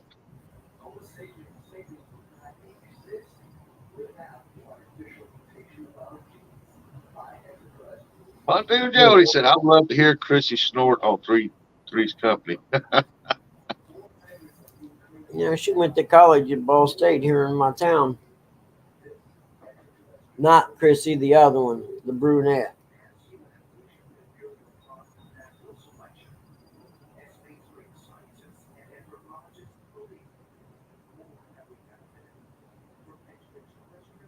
I may have snorted.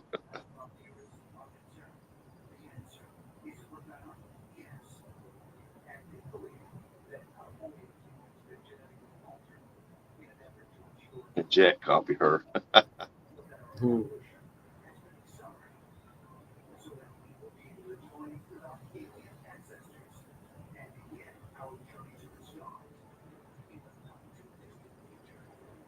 Ah, the shows we grew up on. Yep.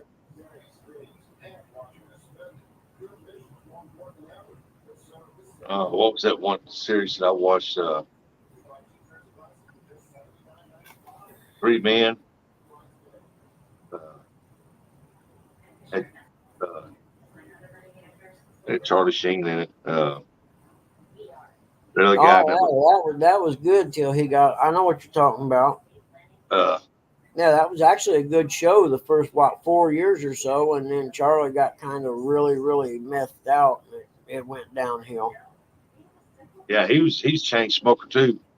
Yeah, you could He watch never worked. him going. I mean, if you watch that series and start at season one and go all the way through it till about the end when he was on there, you're gonna literally see the effects of meth on a human being as it goes through. Oh yeah, he got bad. He got bad, Yeah, he bad, bad. did. Yeah, I didn't like it when he left. It kind of went downhill for me. But yeah. it was Oh, fun. I loved that show, man. It was funny. I mean, he's lucky he made his money elsewhere too from Platoon and other movies. But yeah, he got the Yeah, point where he was looked like walking death there for a while. Definitely the poster child for kids don't do drugs. You like will that end up one like movie this. he made where he was uh tending to be Rambo and he shot that chicken out that bow. Oh yeah, yeah, yeah. What was that movie? That was a fun movie. I know He hit what you're that talking guy in the about. chest. That chicken laid an egg. Yeah, yeah. Roper was the best for sure. Yeah, I used to watch BJ the Bear. Man, that was an every week thing. I like that show. I Yeah, wanted to Grizzly hear your Adams. dad. Yeah, Grizzly Adams was cool. I didn't Hey, watch BJ and the Bear. I wasn't into it. Everybody watched the Dukes of Hazzard, and if you didn't, you're lying.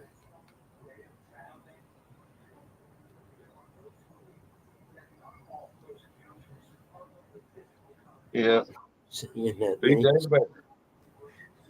I'm singing the theme song. I don't even know what that is. Like I said, I never watched it though. Oh man, I could sure use some Valium right now. You never seen BJ the Bear when he drove that flat face red and white Uh-uh. Freightliner? Nope, never watched it. It's a pretty good show. The Fall Guy, $6 million Man. Hill Never Street missed that Blues. episode. Hill Street Blues was a good show. If you never watched it, I highly recommend it. Just a good old boy. Never meaning no more. I'll be right back. Oh, since the baby was born.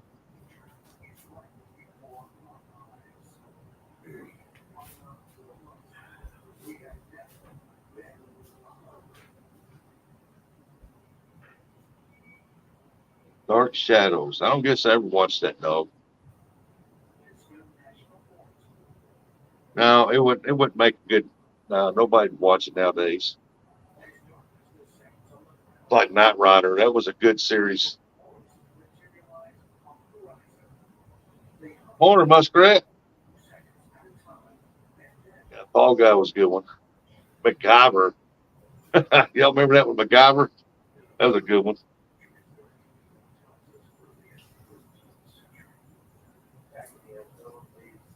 Morning, Lisa Elliott. I like MacGyver. To make anything out of nothing.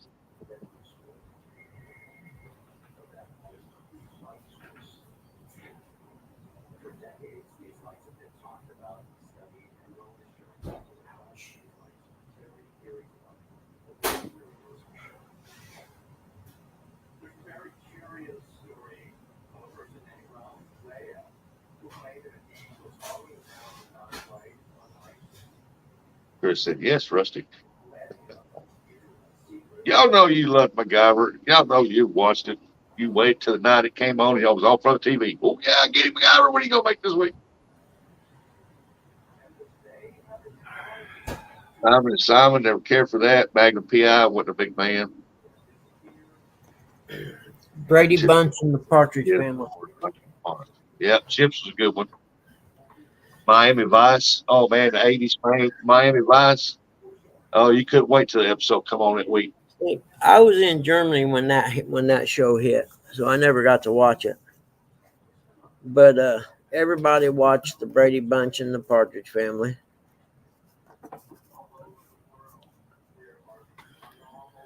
I bet John's favorite show was Murder She Wrote. Hey, yeah, Muskrat, A-Team. No, we can't forget A-Team now. Oh my God, my brother loved the A-Team. Hey, I got my number one fan watching. Yeah. I was part of dinner with MacGyver time. Never watched it. What? I can't believe that. Which did you like better, the Partridge Family or the Brady Bunch? Or were you guys too Brady young Bunch. for those? We watched the Brady Bunch some when we was kids, but Partridge Family wasn't a big fan. Yeah.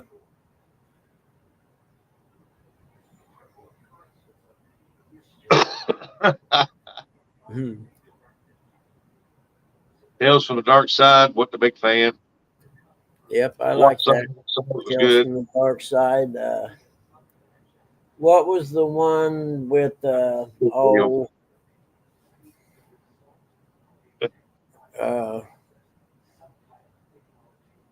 what was the one where they'd start each show and the guy would be standing like next to a painting or something, and he would tell, and it was kind of like Tales from the Dark Side type of stuff.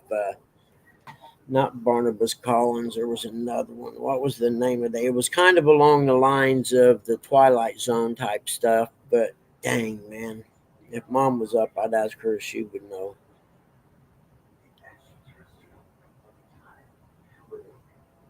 Oh, shoot. Yeah, Jody. Tell me a Hey, message. What made you come to that decision? good morning. Did you buy a boat, Jody? I missed it. She said she did. Yeah, Ruff. I liked them too, and I was born in the '60s. But I'm with you. I liked those creepy shows. I'm trying to think. There was Barnabas Collins, and then there was another one like the Twilight Zone. Dang, John from Smallwater Charters is older than I am. Jeez. I would have thought that. Yeah, I did too, John. I was supposed to graduate in '82, but spring break of '82, I took a trip down to Atlanta to see a friend of mine and decided to stay for 6 or 8 months. Had to go How old back are you, in buddy? and finish. Morning, fellas. Good Morning, morning. How brother. are you today, bro? I'm older than you are, Buggy, ain't I? I turned 60 February 8th. Oh, you're older than I am. Okay. Because I got out in '87. So,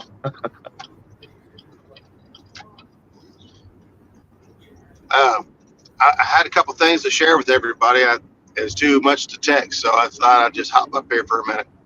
oh, Okay. yeah. How'd that Betts fishing go? Dude, I'm telling you, that is one of the best weekends every year that I have. I absolutely loved it. We had a blast. I'd like Um, to have done that one. yeah, I'm gonna I'm gonna try to push hard this year to get more veterans and more boats Yeah. up there. We took out somewhere right around 50 veterans and 50 boats showed up, Cool. and but we could have had more, and so that's kind of going to be my mission this year to try to help them guys get some more folks up there. Our veteran was the same we had last year. She requested us, and dude, I remember the TV show Tales from the Dark Side. I done it with yeah, Tales from the Dark Side. That's one. I done it with Chris and Kelly a couple years ago. The vet thing, I enjoyed it. I'd like to do it again. where was that one at?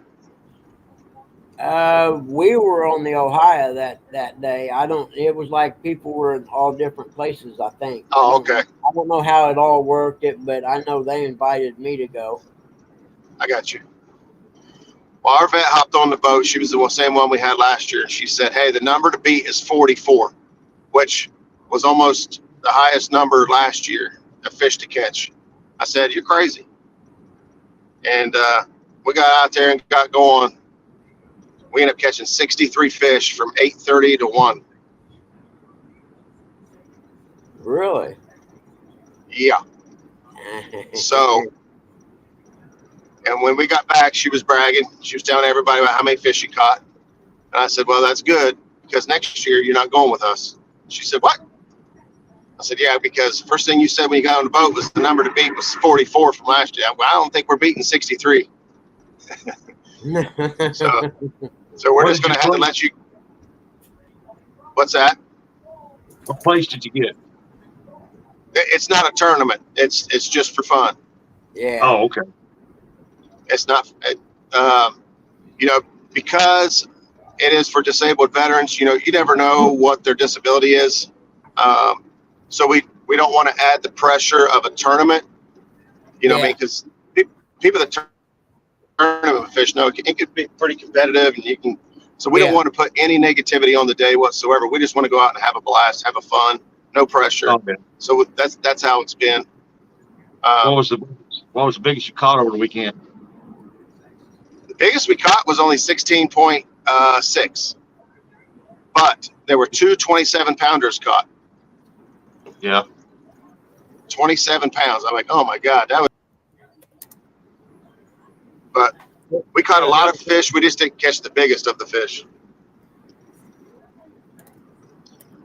Second thing to talk about is I have obviously everyone has seen on Facebook. There's been a big uproar of Pay Lakes conservation, commercial fishing. Uh, I've been digging, trying to get people to come on the show and talk about what do you really do about it. Okay, it's easy to get on Facebook and post I hate Pay Lakes, right? But are you Yeah. willing to do anything? Are you willing to write a letter, to send an email? Are you willing to call somebody? Are you willing to go to a meeting or help? And so I don't know the answers to where to start. And so Yep. I've been reaching out, talking to folks, trying to get folks to come on my show for tomorrow night. Turns out the ACA had already scheduled a big show around that exact topic for tomorrow night on the ACA's page. The ACA asked me to join their panel. I'm Yeah. not a member of the ACA. I'm not a member of the ACA. I don't know enough about them to say I can support them, but that's what I'm going to be there for. I'm going to be there to hit them with some questions, find out what has the ACA been doing, because to be completely honest, on social media, the only thing you really see ACA talk about.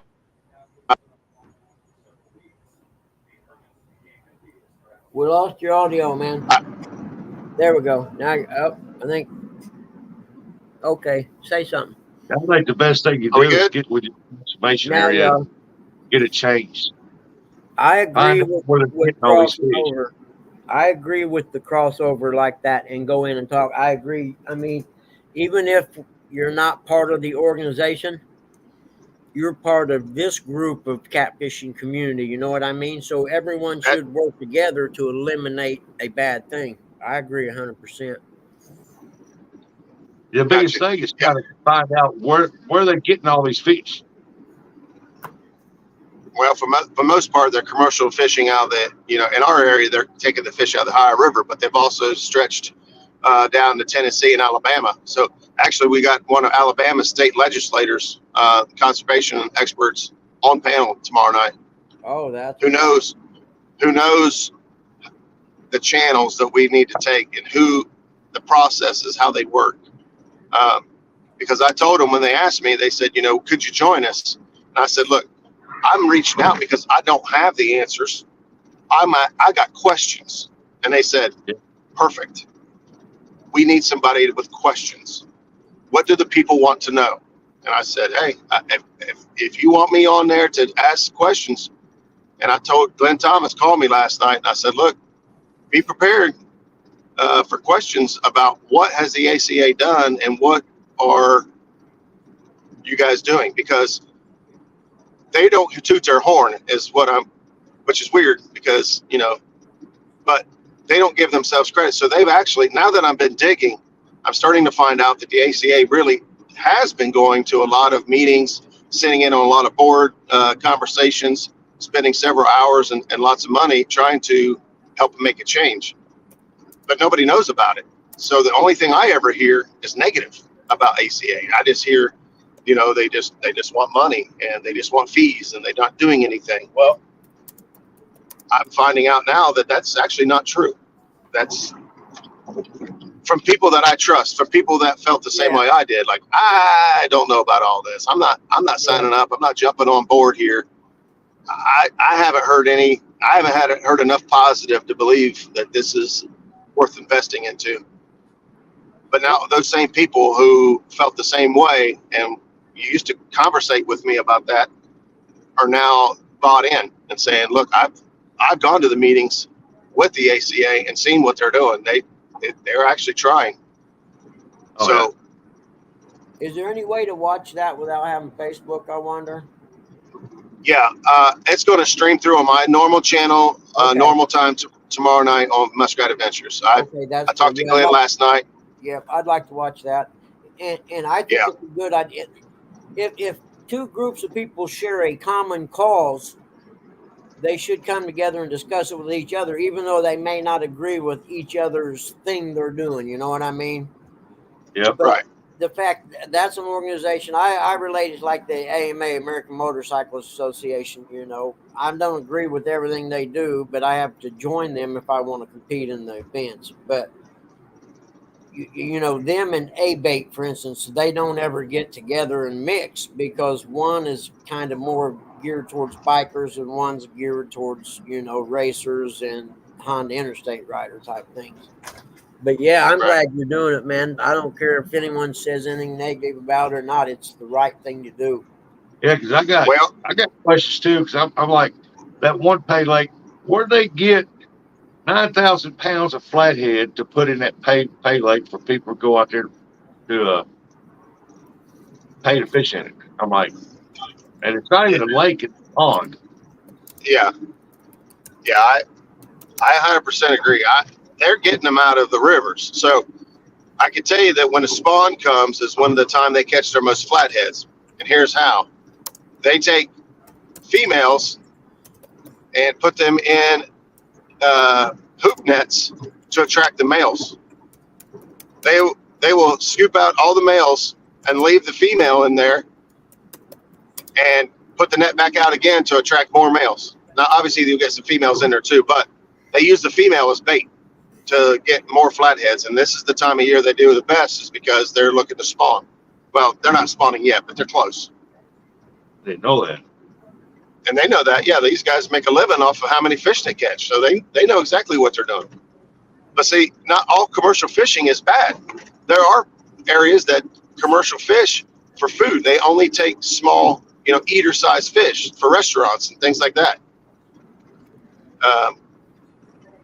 And just the same as not all pay lakes are bad. There are pay lakes out there that stock their ponds with farm-raised catfish that were just bred and raised for this purpose to go. Because I got to be honest, I used to fish a pay lake when I was young because I didn't know that where the fish came from. Maybe I didn't care when I was 19, but I didn't know that that's what was happening. I didn't know that the fish died soon. I didn't know that the numbers are going down in the rivers. But it was a good place to take somebody new getting into the sport, somebody disabled, somebody elder that doesn't have a boat, can't get down on a bank. You could take them there and they could catch fish and enjoy the sport of catfishing. But they got to do it in the right way. They can't take all these trophy fish out of the rivers that are the breeders that are decimating the population. Yeah. So And what bad there's is going to be when they put that many in one of them small pay lake ponds, there's not enough food in there to sustain them. So a bunch of them die. well, and to be honest, a lot of those pay lake owners, they will feed the fish to a certain degree, but they want them hungry. They want them hungry. They want them hungry to the point that because if people ain't catching fish, they're not coming back. Yeah. They also what they call daggone it, juice. They call it juice. They juice the pay lakes, which is copper sulfate. They pour in the water that kind of burns the fish up a little bit. I don't know the science on it, so I won't say that I'm 100% right, but I'm told that it was basically kind of irritates their gills, and they want to eat to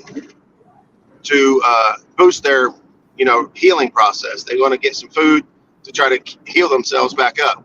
So basically, dropping the copper sulfate in the water makes the fish bite like crazy. And they do that so that they get people to fish. The problem is, if they don't get enough food and they don't heal quickly enough, they just die. They don't care. They got 9,000 pounds of fish coming tomorrow. Now, your show goes on what time? 8 o'clock Eastern? 8 o'clock Eastern. Yeah. Yeah, y'all want to be there to watch that. And if you got questions, So- throw the questions in the chat. Yeah. So what's going to happen is, because the way I set it up, I talked to Glenn last night.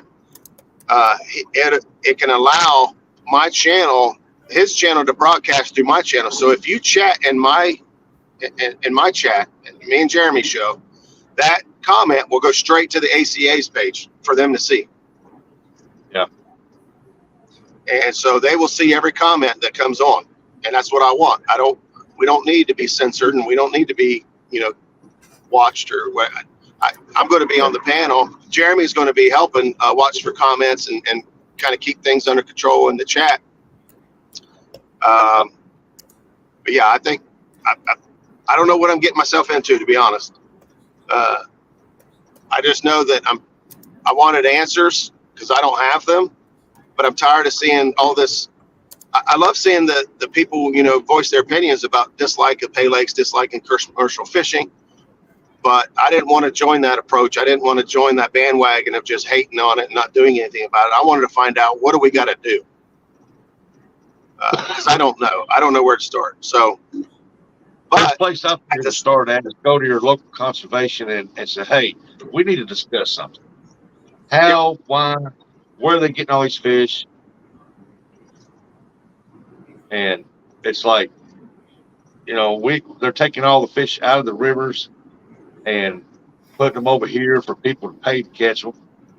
And it's ridiculous. From what I hear from J Dog, and he's been fishing the Ohio River his whole life, he talks all the time about the dramatic effect it's had on the population of the Ohio River.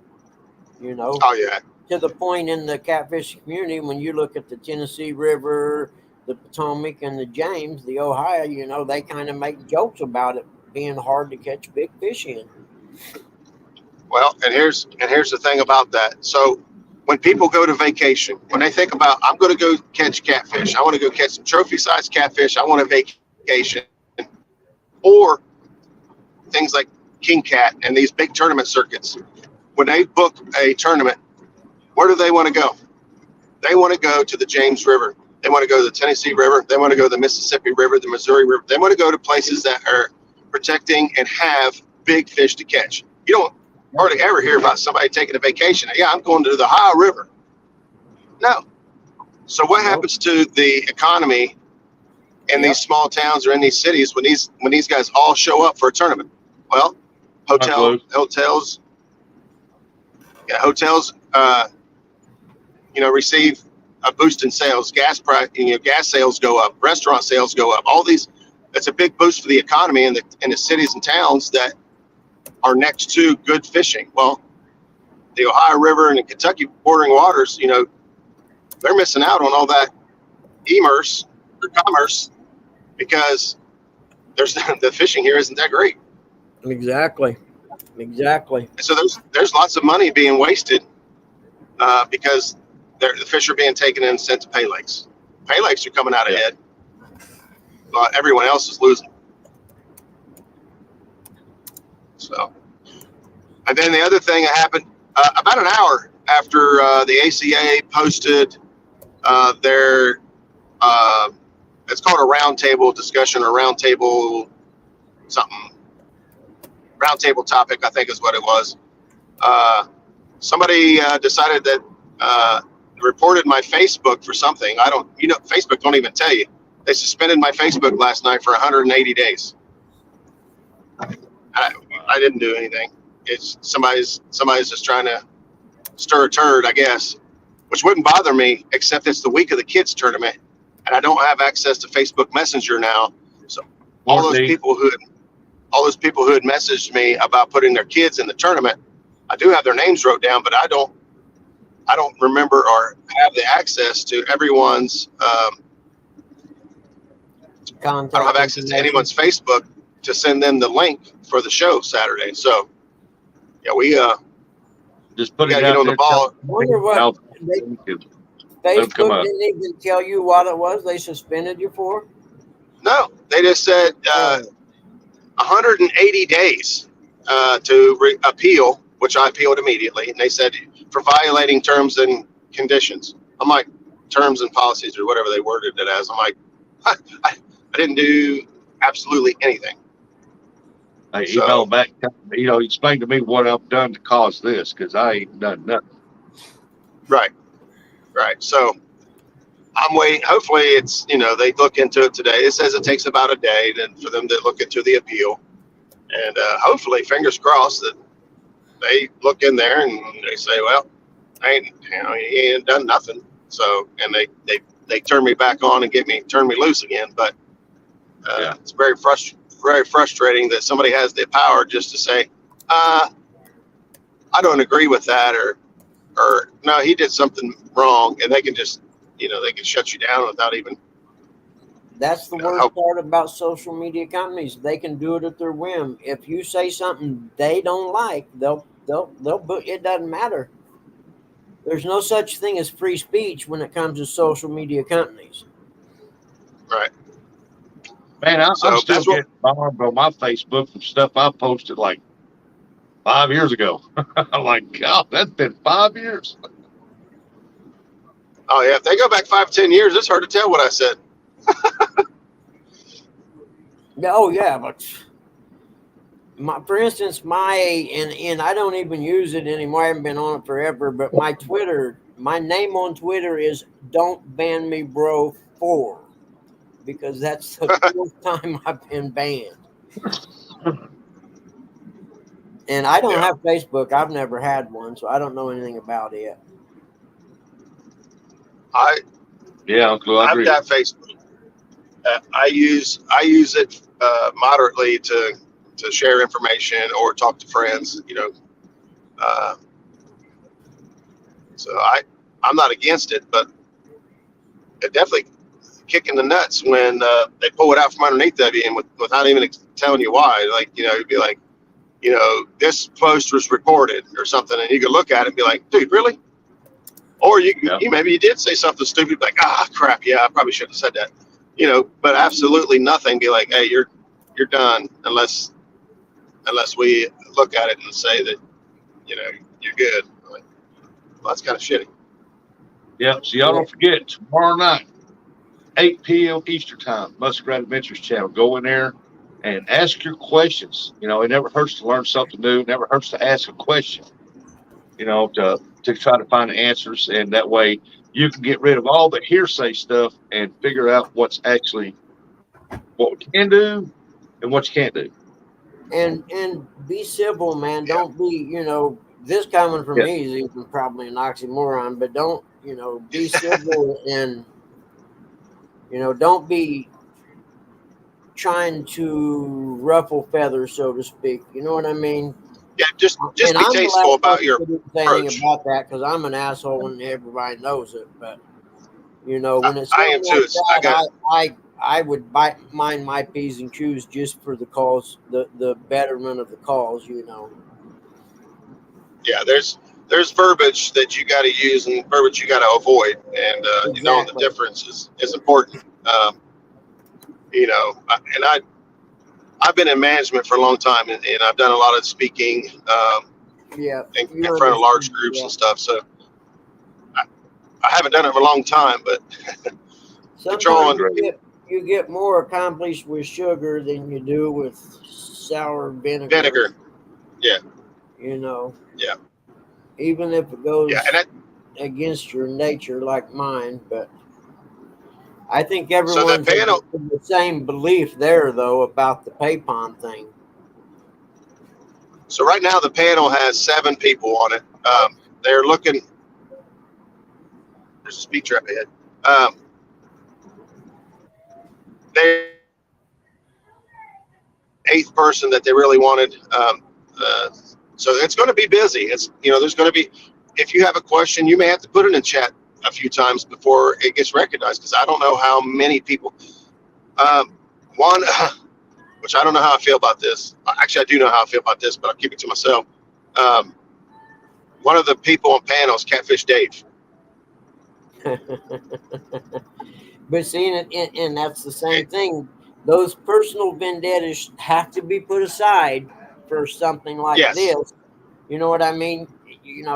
Even if you Yeah. hate someone, if you all are working towards the same cause, then you have to bite your tongue on certain things. As far as I'm with you on that aspect of it. Well, I've said this before, and some people know this if they've ran into Catfish Dave.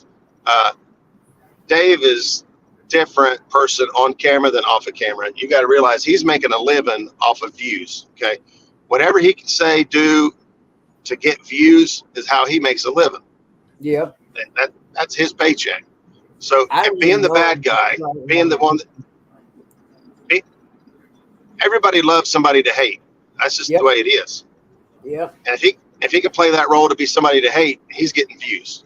But in Yep. reality, I've talked to him on several occasions, and he's been nothing but kind to me. Now, I've heard other people say that different, uh, but I know he has the ability to be compassionate and empathetic, because he's gone out above and beyond to help me and Zach out a couple times, just sharing information with us, and It's whatnot. just But like anything else in this country. For some reason, we like to build someone or something up to be great just so we can tear them down again.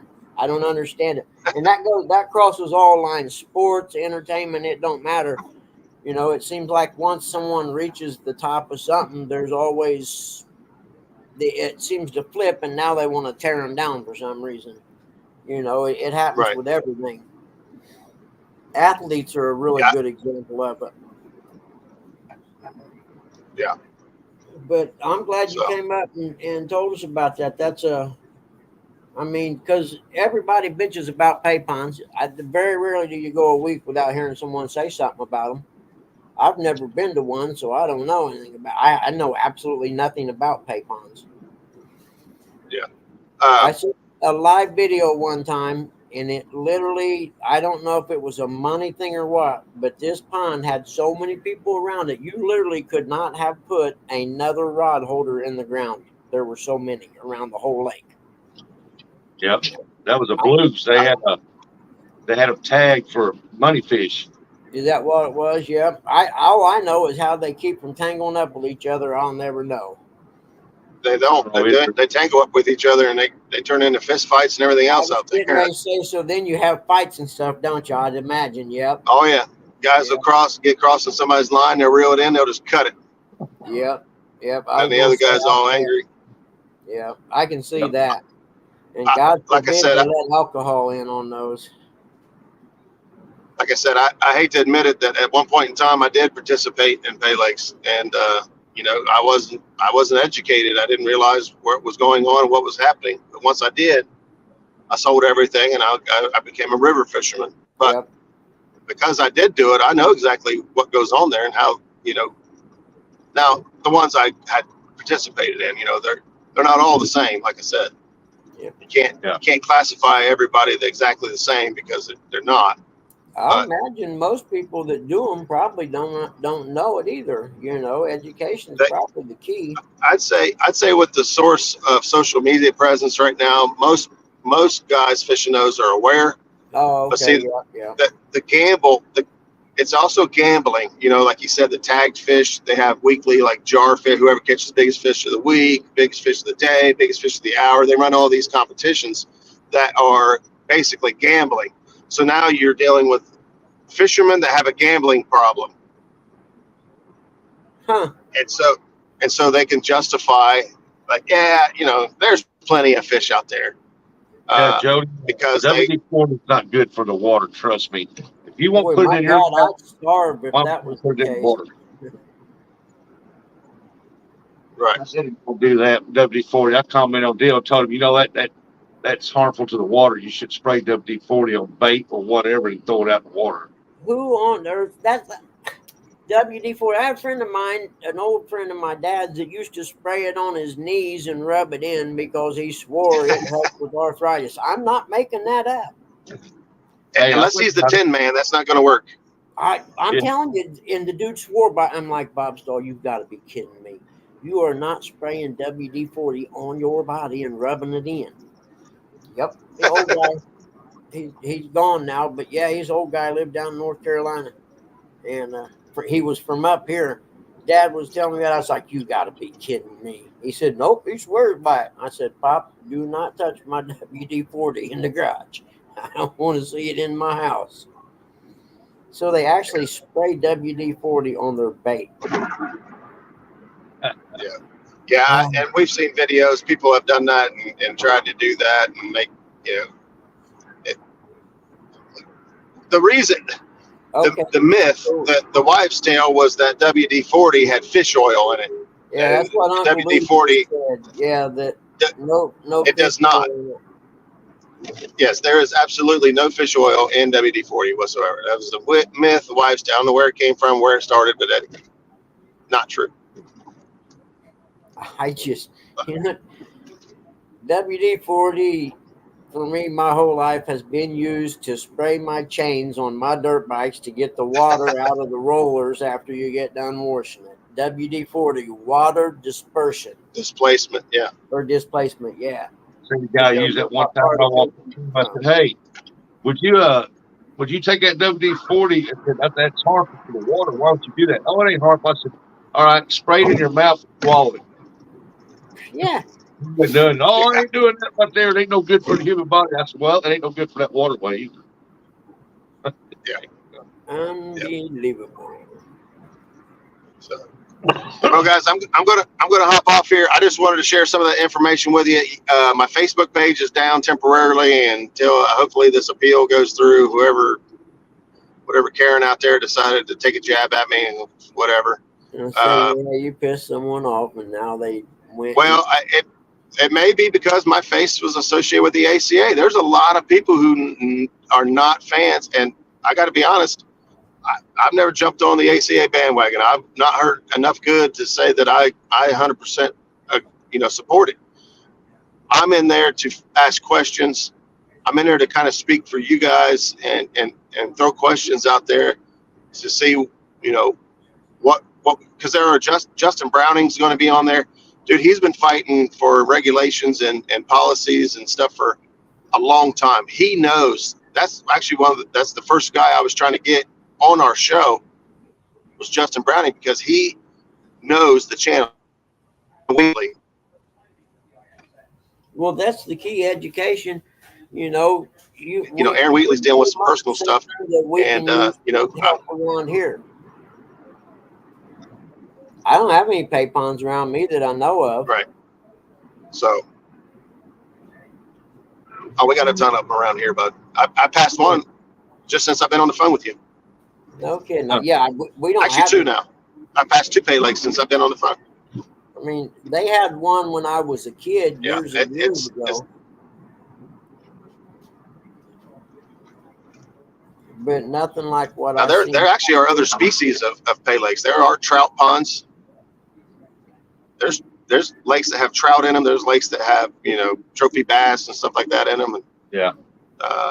it's not all catfish, but God forbid you'd have to. anyway, just want to let you guys know that was going on. My Facebook is down. Jackie is going to be posting on the Muskrat Facebook page because I can't access it. So we're going to try to get all the kids' contact information, make sure they get the link on Saturday. And then, of course, the event tomorrow night with the ACA, it might be a shit show. It might be it might be a hot topic, and we might get some answers that everyone's looking for. So be sure to check it out.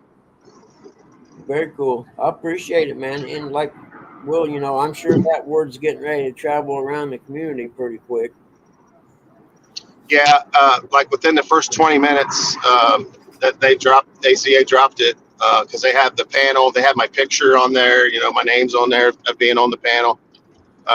Yeah, it got shared and was going through like wildfire, and then within the first hour that they dropped it, my Facebook went down. So Interesting. We'll see what happens. So anyway, you guys have a good one, man. Stay safe, and catch you guys tomorrow. All right, man. See you, brother. I'll be hanging out in chat. I've been getting a lot of messages, so I'm going to see what's going on. Yeah, I'm going to shut this down at about 9. So. All right. Because I won't get anything done if I don't. I got a lot of stuff. All right, we'll catch you guys later. See y'all. All right. See everybody in chat. See you, Roger.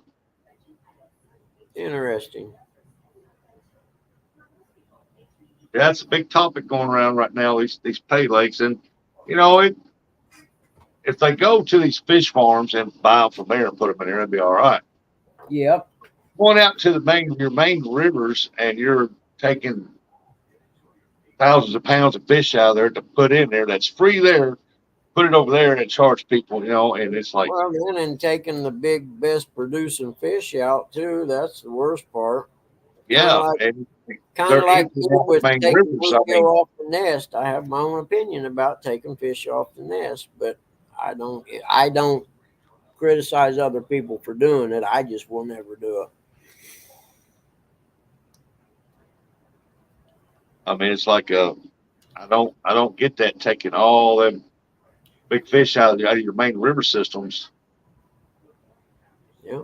Just ask J Dog. He can tell you how bad it is on the Ohio River compared to what it was years ago because he's been living down there and fishing that his whole life. See, here they can't put that out in the river, the nets out in the river, but they go into backwaters, flooded areas, and put out nets to catch the buffalo and stuff. But I've seen some of them. If they catch a big catfish in there, they throw it in the bottom of the boat and they just pile all the buffalo on top of it and don't see it until they get.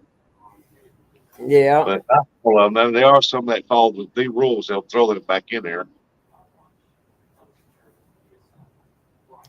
Yeah, as with anything, a resource, if you abuse it, you don't even notice it. But when it's gone forever. I mean, it doesn't come back. And then you got to think about how many big fish get caught in them nets that drown in them nets. They die. Yep. Fish that aren't even the target fish. Yep. Well, I don't get the pay pond thing. I never knew about the money stuff, the fishing money tournament type things they do. You know what I mean? I never knew about any of that going on until I got involved with you all. And I just thought, well, why on earth somebody go to a pay pond, go out to a lake or a river or something? There's plenty of places you can catch fish without having to pay someone to do it. I mean, if you want to catch fish, I'm telling you right now, you can catch carp anywhere. I've been catching carp since I was a little kid. I mean, and catching them when I didn't want to catch them and get mad about it.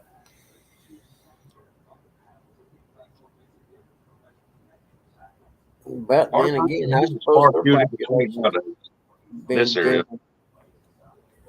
Yeah, where when I realized I didn't have a good area to fish for catfish around here when I first started coming into the catfishing world, I started going out to the reservoir by my house and catching big carp. Yeah. And they're fun to catch. And some people love to eat them. I gave some old lady a big carp when I was fishing one day, and you'd have thought I'd have bought her a car or something. She was so tickled to death to have that carp take home to eat. In fact, they pulled in and asked if I minded if they fished over there by me because it was one of the only places to fish there. And I go, no, you're fine. I caught this big carp, and that old lady come over there, and she was just so excited and tickled to death. And she asked me what I was going to do with it, and I go, well, I'm going to throw it back. Oh, you are? Oh man, I'd take that home and eat it. I said, well, here you can have it then. Anyone will take something home and eat. I'm not going to. Yeah, anytime. There you go. And I told her, come back next week. I'll be here fishing, and I give you another one or two or five or six, however many you want. Jody said, "What's up with this stupid fish throwing people are doing now? Makes me mad when I see it. What do you mean fish throwing? Throwing them in the water after they catch them. You mean something like that? I Oh, noticed a little bit of that too. I see them doing it with little ones, especially.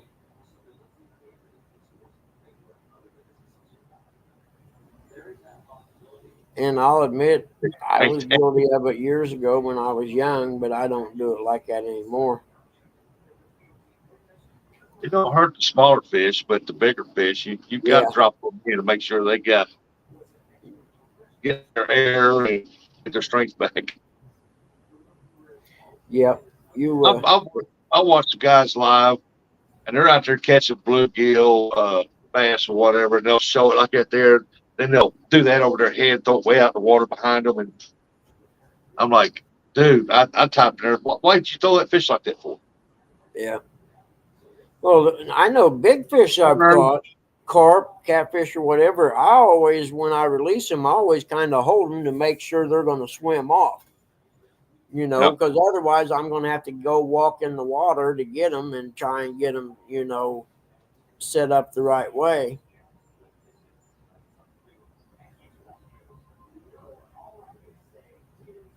I see Huh. someone do a 40 pounder. Oh, Wow. well.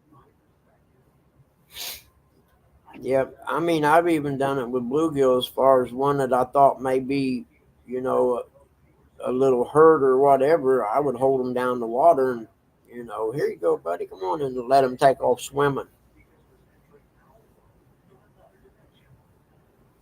Exactly, John. Yep. And like you said right there, that's your money, man. And if people don't take care, like I said, it's a resource. And if you don't take care of it, it'll go away and it won't come back.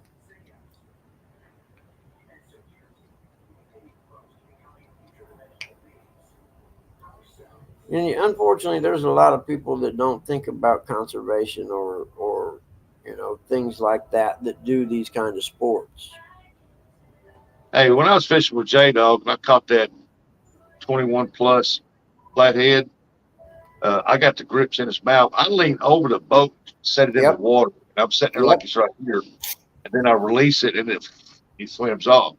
I Yep. don't, I don't believe just hooking them back in the water. Now, smaller fish, if I'm high on the bank and I ain't got no choice, I don't Yeah, just throw them down in there. I kind of loft them a little bit where they go nose first, and but that's only when I'm high up on a bank. The water's down low.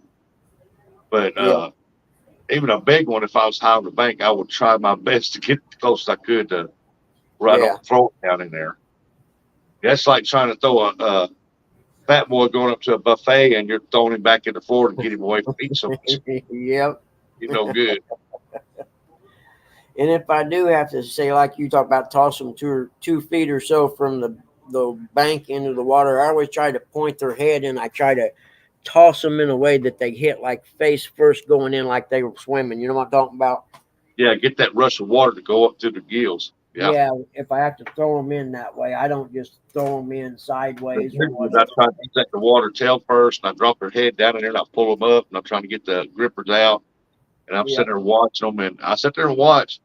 And if they float or something like that, I grab my tail and I'll push them back and yep, forth till they get.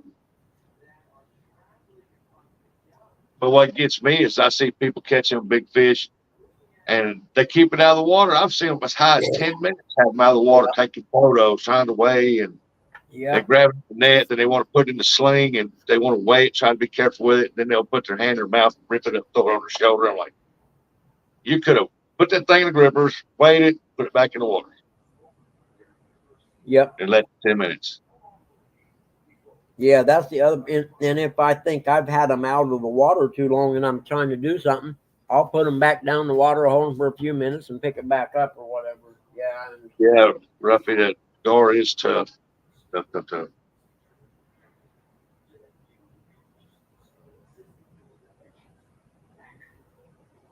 it's kind of That's like that backflip video. the only fish you can throw in the water safely is an Asian carp because they do it to themselves all the time. Oh, yeah.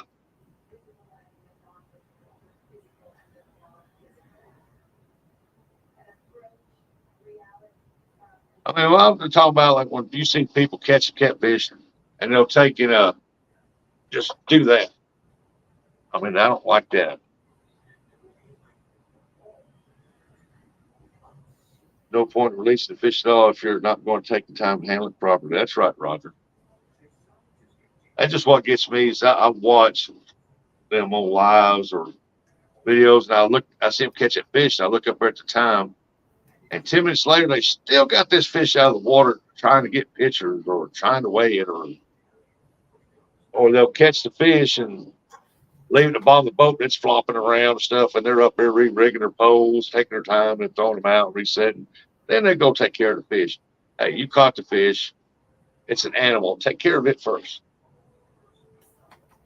I take a video of my fish, but I have also put them back in the net and let them breathe for a couple minutes in the water, then finish the picture. Now, I have seen people do that.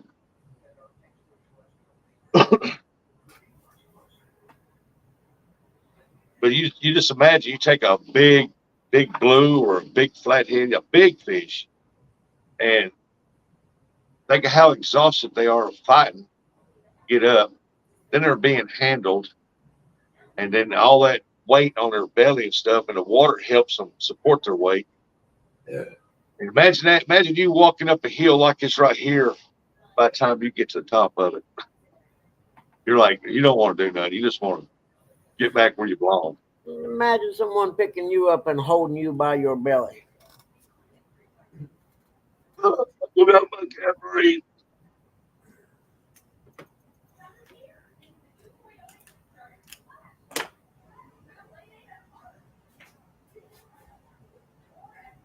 But I see a lot of people on there. They take care of the fish stuff. I've seen them burp fish and release them and try to get them going back. It took them a little while, and finally the fish swims off. Yeah, I got that rough. Yeah, I see people killing rock bass too, and that's a shame because the rock bass, a true rock bass, is solid black, and man, I'll tell you, it's a beautiful fish.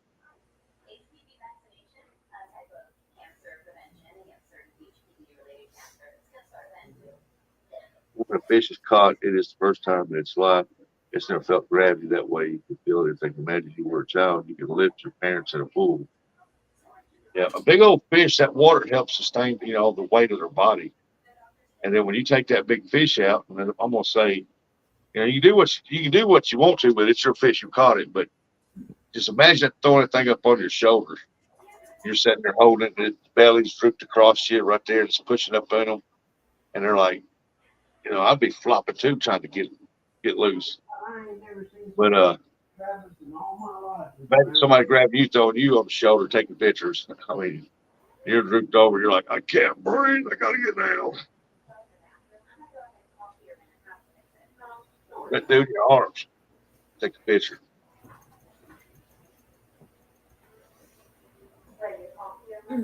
Put back.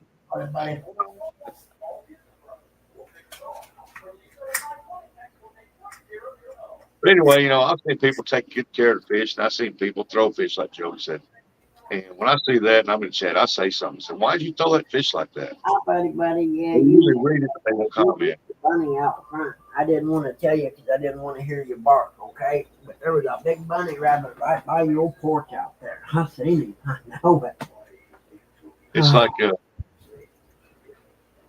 I'll catch a bluegill if I don't want it. I'll do that right there, put it back in the water, but I don't just throw it like that or throw it over my head. I don't do all that. Because you can throw that fish out there and that fish hit just right and knock the rest of his breath out of his air bags, and that fish will start floating. Don't want that. Yeah, that's why a lot of women don't hold the fish properly because they was never shown. Got to support that belly on that big fish now. I have determined I suck at making tea. That's all there is to it. I suck at making tea. This doesn't taste the same. You just want to boil it for a little bit, get the water good hot, turn it off, let your tea bag set. Yep. You don't want that water boiling with tea bags in there. You don't want that. No. I used 5 tea bags for a gallon the other day. Not the family size, just the regular 1 cup type size tea bags. And it seems to be okay. But it's in the fridge. I'm going to try it in a little bit because I'm trying to wean myself off as much Mountain Dew as I drink by going to tea. And I don't make the tea real sweet. I don't like it real sweet. Yeah. And I'll tell you, I made a couple pictures literally that tasted so bad I poured them out. A gallon of tea down the drain. Lisa Elliott said pour buggy in the tea to lemon. It is, Like, man. I got that. We could do a That whole one video. documentary on me not being able to make iced tea. I feel horrible. You can tell I'm not from the South. Yeah, it's like I got that one video up me putting that flathead on my shoulder. The reason why I did it because Eric kept on, put it on your shoulder, put it on your shoulder. I put it on my shoulder and it flopped around like that there. And I told him right there on the video, I said, that's why I don't like putting them on my shoulder. Trying to get that thing right there. Buddy, huh? You're a pretty good guy today, huh? You want to come up here and see me? Is that what you It's the want? whole bitch for me, but just not the gut. Okay. You know how you can tell when you got a big fish on your shoulder and that fish is like, when he throws up or craps on you. I don't want that slime on my t-shirts and stuff. You kidding me? Yes, I'm a sissy. On front, but yeah, Ruff, I've made sun tea before I did, and my ex-wife used to make it, but I don't have a sun tea jug yet. Right. But I'm thinking about doing it that way from now on. 1 bag to 1 quart.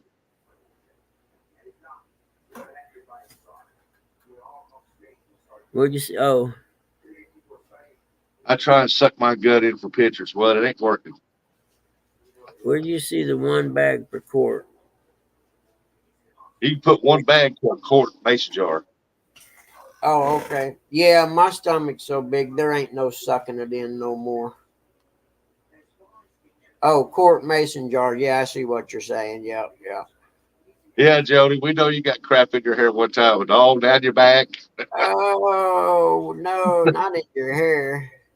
Jody does some stuff now. Got crapped on by a fish. Got her hair tangled up in her reel. I still don't know how she done that. I remember the heroin. Yeah.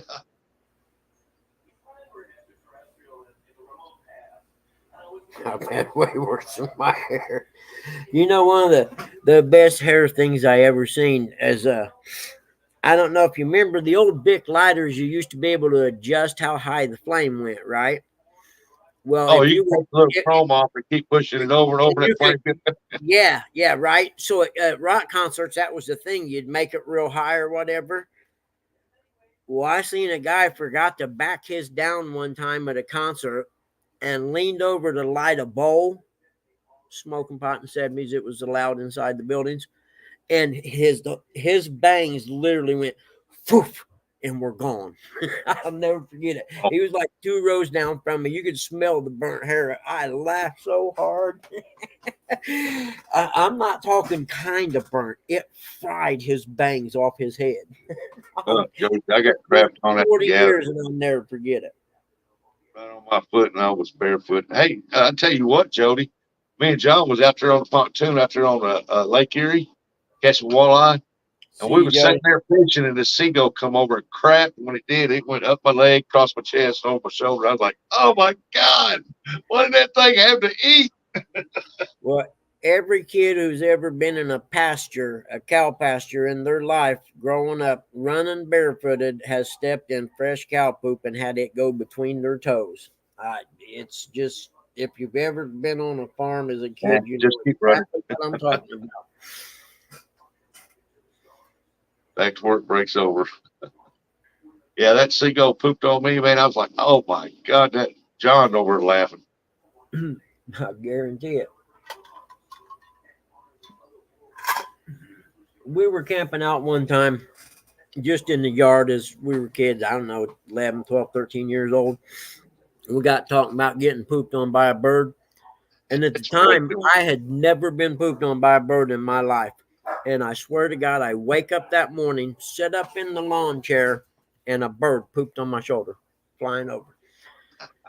I swear to God. if it's fresh and warm, it's not that bad," said Roger. Yep. Jody, what's the name of your boat? What kind of boat did you get? Come on, I'll put you on your chain. I know what you I said. got a picture of it, but I can't make it out. Shouldn't open that door, should I, huh? Go Look like on. it's kind of tight. Be moving up fishing. Little guy seen the bunny out front because I opened the front door. He just went nuts and run back here to get on the chain, not realizing he ain't going to make it around front where the bunny's at. Fresh man. What the hell? Oh, the daggone dogs getting back over again. Got trash all over the yard. I don't know why they set trash on the ground like that and all that dogs running around getting that. People let their dogs out around here and they get the trash. I'll fix their haul them off. Nice, John. Carolina skiff, Jody now. Is that what that is? Yeah, Carolina did she skiff? buy her? Is that what? Did she buy a new boat? Did she? Cool. Yeah, it's one of the center drives. It's got the steering wheel in the middle. Oh yeah. Yeah, got the console and everything's right in the middle. Got that wide bench seat. Yeah, yeah. I know what you're I think talking it's more about. like a pontoon better, but she have more room to walk around her pontoon, I think. Oh But yeah, yeah. In I my really can't. opinion, as far as catfishing goes, if you're It's fishing a river or something that ain't big and it's bad, like the yeah, she Mississippi. said it's a 2020 Carolina skiff, 19-foot center console V boat, 90 horsepower Suzuki. I, in my opinion, pontoon's the best catfishing boat made, man. Just for the Yeah, fact that there's so much room and you can got chill. good boat in that. And I like to be able to get up and walk around comfortably. Yeah, Suzuki makes a good motor. Is Yep, I've heard good things about them. The that a four four stroke? stroke. That's Yes, same question as me. Is it a four stroke? It has to be. I don't even think you can buy what two. what'd you do with your pontoon, Jody? She's gonna give it to me because she feels sorry for me in my life situation. If she give it to me, I'd drive all the way up there to get it. Are you kidding me? I'd be leaving the house tomorrow telling my son he got to come here and stay for a couple of days. I got somewhere to be. You're watching Pop and Mom. I got to go get a boat. Exactly. I'll write down instructions for you on the proper way to clean someone's butt. Yeah. Yeah, so this kid would be much easier to load, pull, and operate. Yeah. Yeah. I seen he had some monster rod holders on it already. Had one on each side in the front that I seen. You know what would kill me if I ever get a pontoon or a boat that if you're fishing on a river or something. My little fishing boat I got has them electric anchor hoist things. You know what I'm talking about? And I'm Yeah. telling you right now, once you have them, you'll be spoiled for life. I want to know And what she's doing with her pontoon. Oh, it's a 4-stroke. I'm keeping the pontoon too. Oh, you gonna there keep you the pontoon? go. That's a good idea. It's paid for and it don't eat nothing. Rod holders. I see 2 on the front. I didn't really look at the back, but except for the motor. And I seen that trolling motor on there too. I kind of figured that was a spot lock. Yeah, that spot lock, it's the bomb, man. Especially on the river. Like I said, I'd never seen it. I'd heard all about it, but when I went fishing with Chris and Telly, and we spot locked on the Ohio River for 3 or 4 hours in the same spot, and that boat didn't move, I was like, "Yeah, this is the ticket right here." But then when you did want to move, all you done was pull the trolling motor up, went to the next spot locked it, and it held you right there. What are you doing, huh? No, go back out there. No, I'm not letting you off the leash now. You're going in and out like this. We're not going to play that today, okay? It's a new game, and I'm the master of the game. You want to go look Fast. out the front Hey, door? man, step back and relax on that. I'm the We'll run and dungeon walk around. Oh master. boy, I Come would here. rather have a pontoon than a boat. I mean, if I like we said J Dog's boat, it was nice. It was wide and it was deep. I know he's a And pain I in like the that. And I wouldn't mind having a boat like that that's wide and deep like that. But where you got plenty of room for a big boy like me to walk around. That's why I like pontoon. I can walk around on it. And because I do most stuff by myself anyway, I don't really need that big of a pontoon. I could get by with one that was 16, 18 feet long and be perfectly content. Yeah. I want to go fast, Ricky Bobby. She one of them airboats.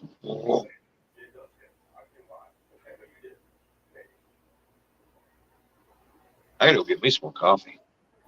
But that is a pretty boat Jody got though. I seen it. It's a pretty boat. Good for you, Jody. You need to get you a wrap, have it wrapped. I guess you could have to change your name from Pontoon Jody to Catfish Jody or something. I don't know. Or just Jody Catfishing. Okay, let me see if I got anything in there for a snack or a treat. Hold on. I don't think I got no treats, guys. Sorry. How about some Check Mix? I give you a check. How about a check out of the Check Mix, the sweet kind? There you go. Everybody gets a treat. Little guys like, dude, you Yeah, can't. airboats. That's what I'm talking about. Little guys like you can't fool me. That's not a treat. That's Check Mix. Oh man, John's neighbor got the nicest jet or airboat, dude. I'm telling you, that thing's the bomb. It could just be because it's blue, but man, that thing is awesome.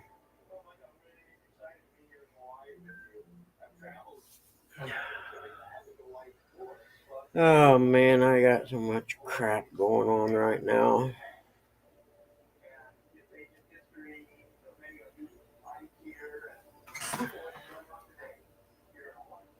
Hey, Buggy, you know that mole that's been digging around in my yard? He ain't digging Yep, around no more.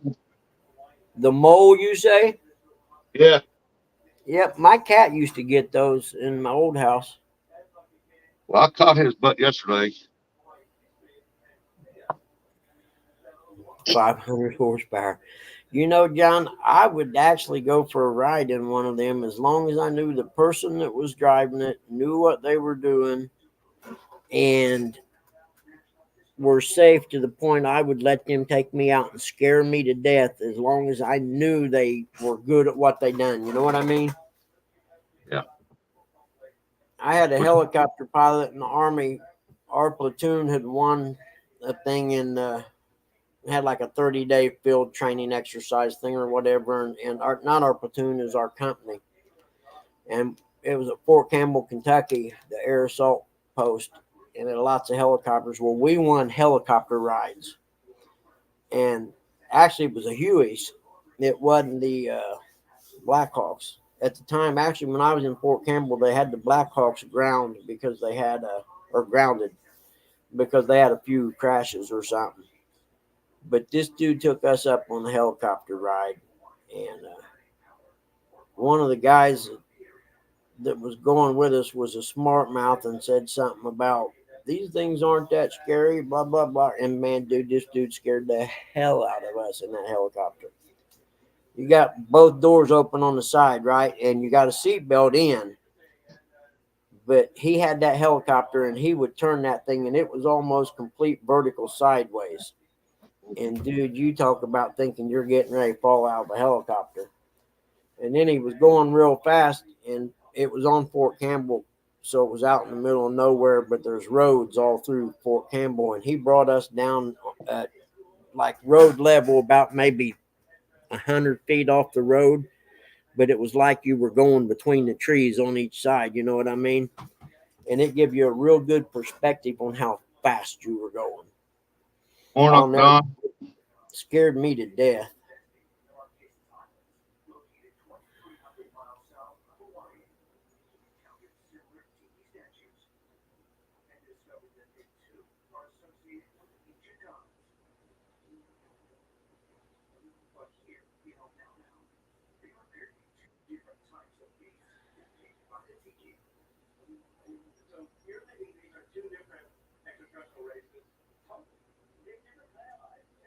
Oh, hold on. Looks like you're walking down the trail of destiny. Hopefully, Better hope there ain't no grizzly bears down the trail of destiny to the sketchy bridge. or black bears. If that was Florida, you'd have to worry about gators. Everyone, check out this bridge. You want to put it on full screen for them? Oh yeah, hold on. Yeah, I've jumped my dirt bike over bridges worse than that.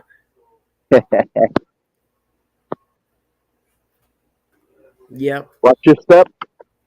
yep. Just Hey, walk on the edge where the boards run across it. look at the railing. Who else you think ended up down there with it? Yeah, probably some fat guy like me trying to do something stupid. Oh,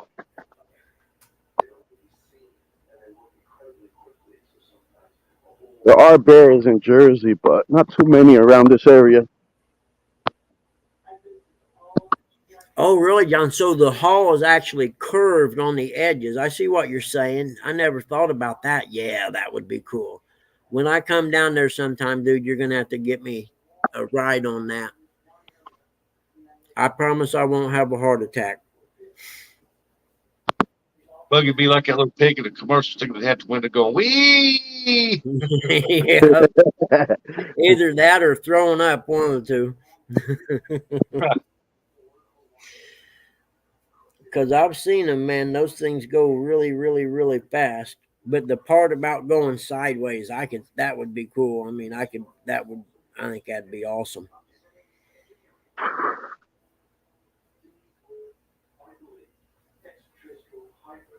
Yeah, Wow.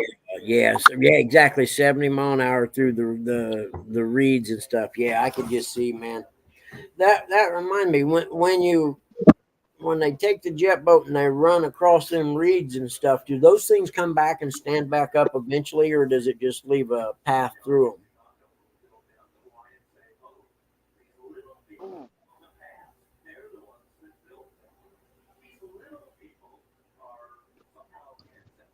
No kidding, less than 200 pounds. What's it made out of? Carbon fiber? Wonder where Eric's at this morning. I know I wanted that too. Hey, I have a question for Jody. When are we gonna see her boat in the water? Probably soon, real soon.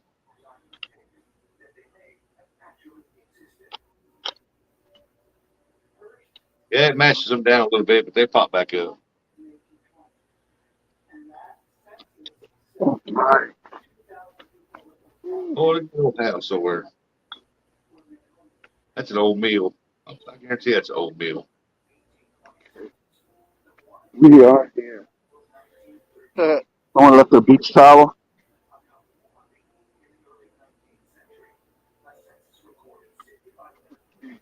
Oh, There goes a dozen shiners. Got the jumbos. He said maybe this weekend. I told you it's soon, real soon. You know she got to try it out. I don't blame her. I tried it out too. Oh,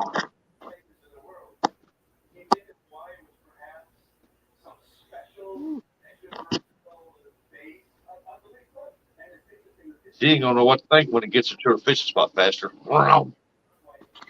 ow. What a cramp. Alright. I have to find a stationary spot for my phone. Turn your phone sideways. Sideways? Okay. How's There we that? go. Alright. So then that means I have to set it up in a different area. Then go for a fishing spot, maybe some smallmouth.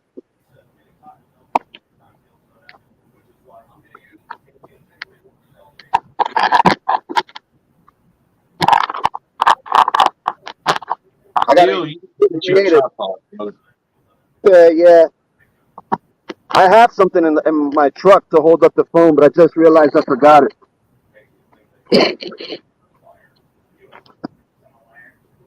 I'll set it up better in a moment. Let me get these rods But into the water. I'll have to learn to throw a motor too if I got one.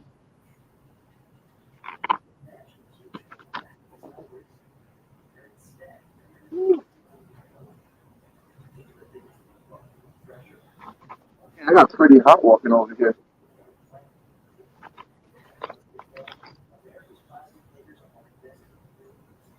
okay, guys, we got about 4 minutes, and then you won't have to be tortured with my presence any longer.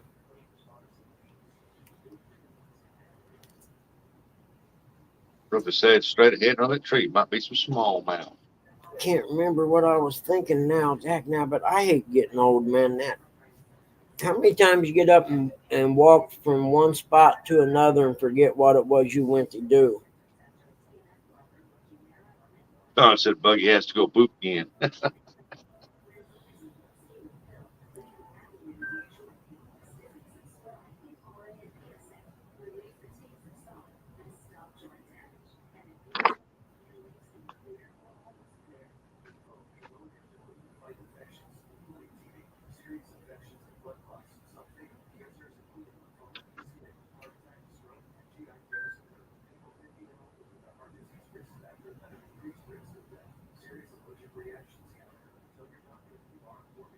We see you, John. Take it easy. Hey, John, I'll see you, buddy. It's good talking to you today, brother. No, I ain't got to poop again. I didn't poop the first time. Now, I did clean up some poop if you want details, but it wasn't my poop. Okay? Now, you made me go there, didn't you? I watched John's video the other day where him and his wife was out there and they were pulling them bass out of them weeds and stuff.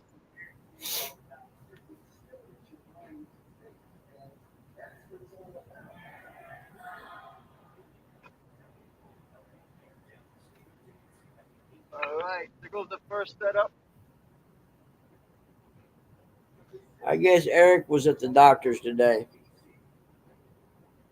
There was that doctor.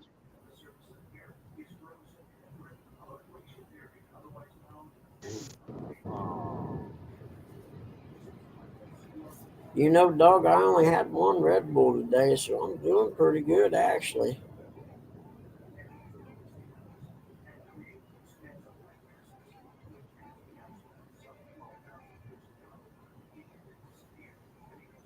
that's got to be an old grinding mill or something. What's that? Oh That yeah, mill. yeah. I'm sure it is. I'm with you. Oh, It's my that or my apologies on that. I had a scam call coming in. that's all right. I didn't see What's that. that in there? Is that an old mill or something? Yeah, that's a mill. The power station. Oh yeah, cool. I could see that some back in the old days. Oh, cool. That's a I one thing I was talking about the other day on my live stream was these buildings, the way they made them back then, and how things aren't built that way on purpose now. Because this building's been up over, I would say easily over 100 years, but you know, it looks like it could be up there easily another 200, 300 more without a problem. Can you imagine? Just think of the colonials that used to walk around in there.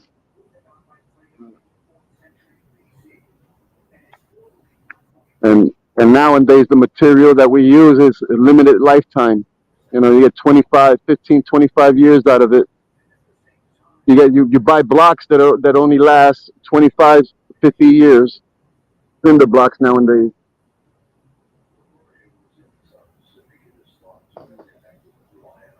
I keep saying I'm gonna go in there and find some info for everyone, but I haven't.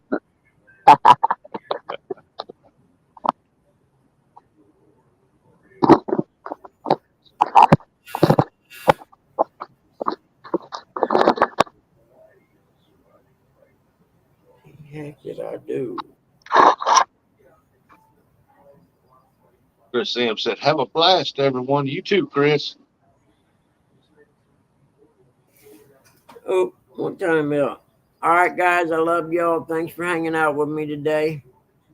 This has got to be the worst show on YouTube as far as quality of production goes, but hey, I never claimed to be a YouTube sensation. Just a guy who ain't got a life.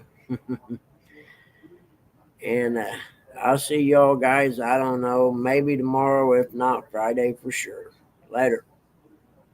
Later, everybody.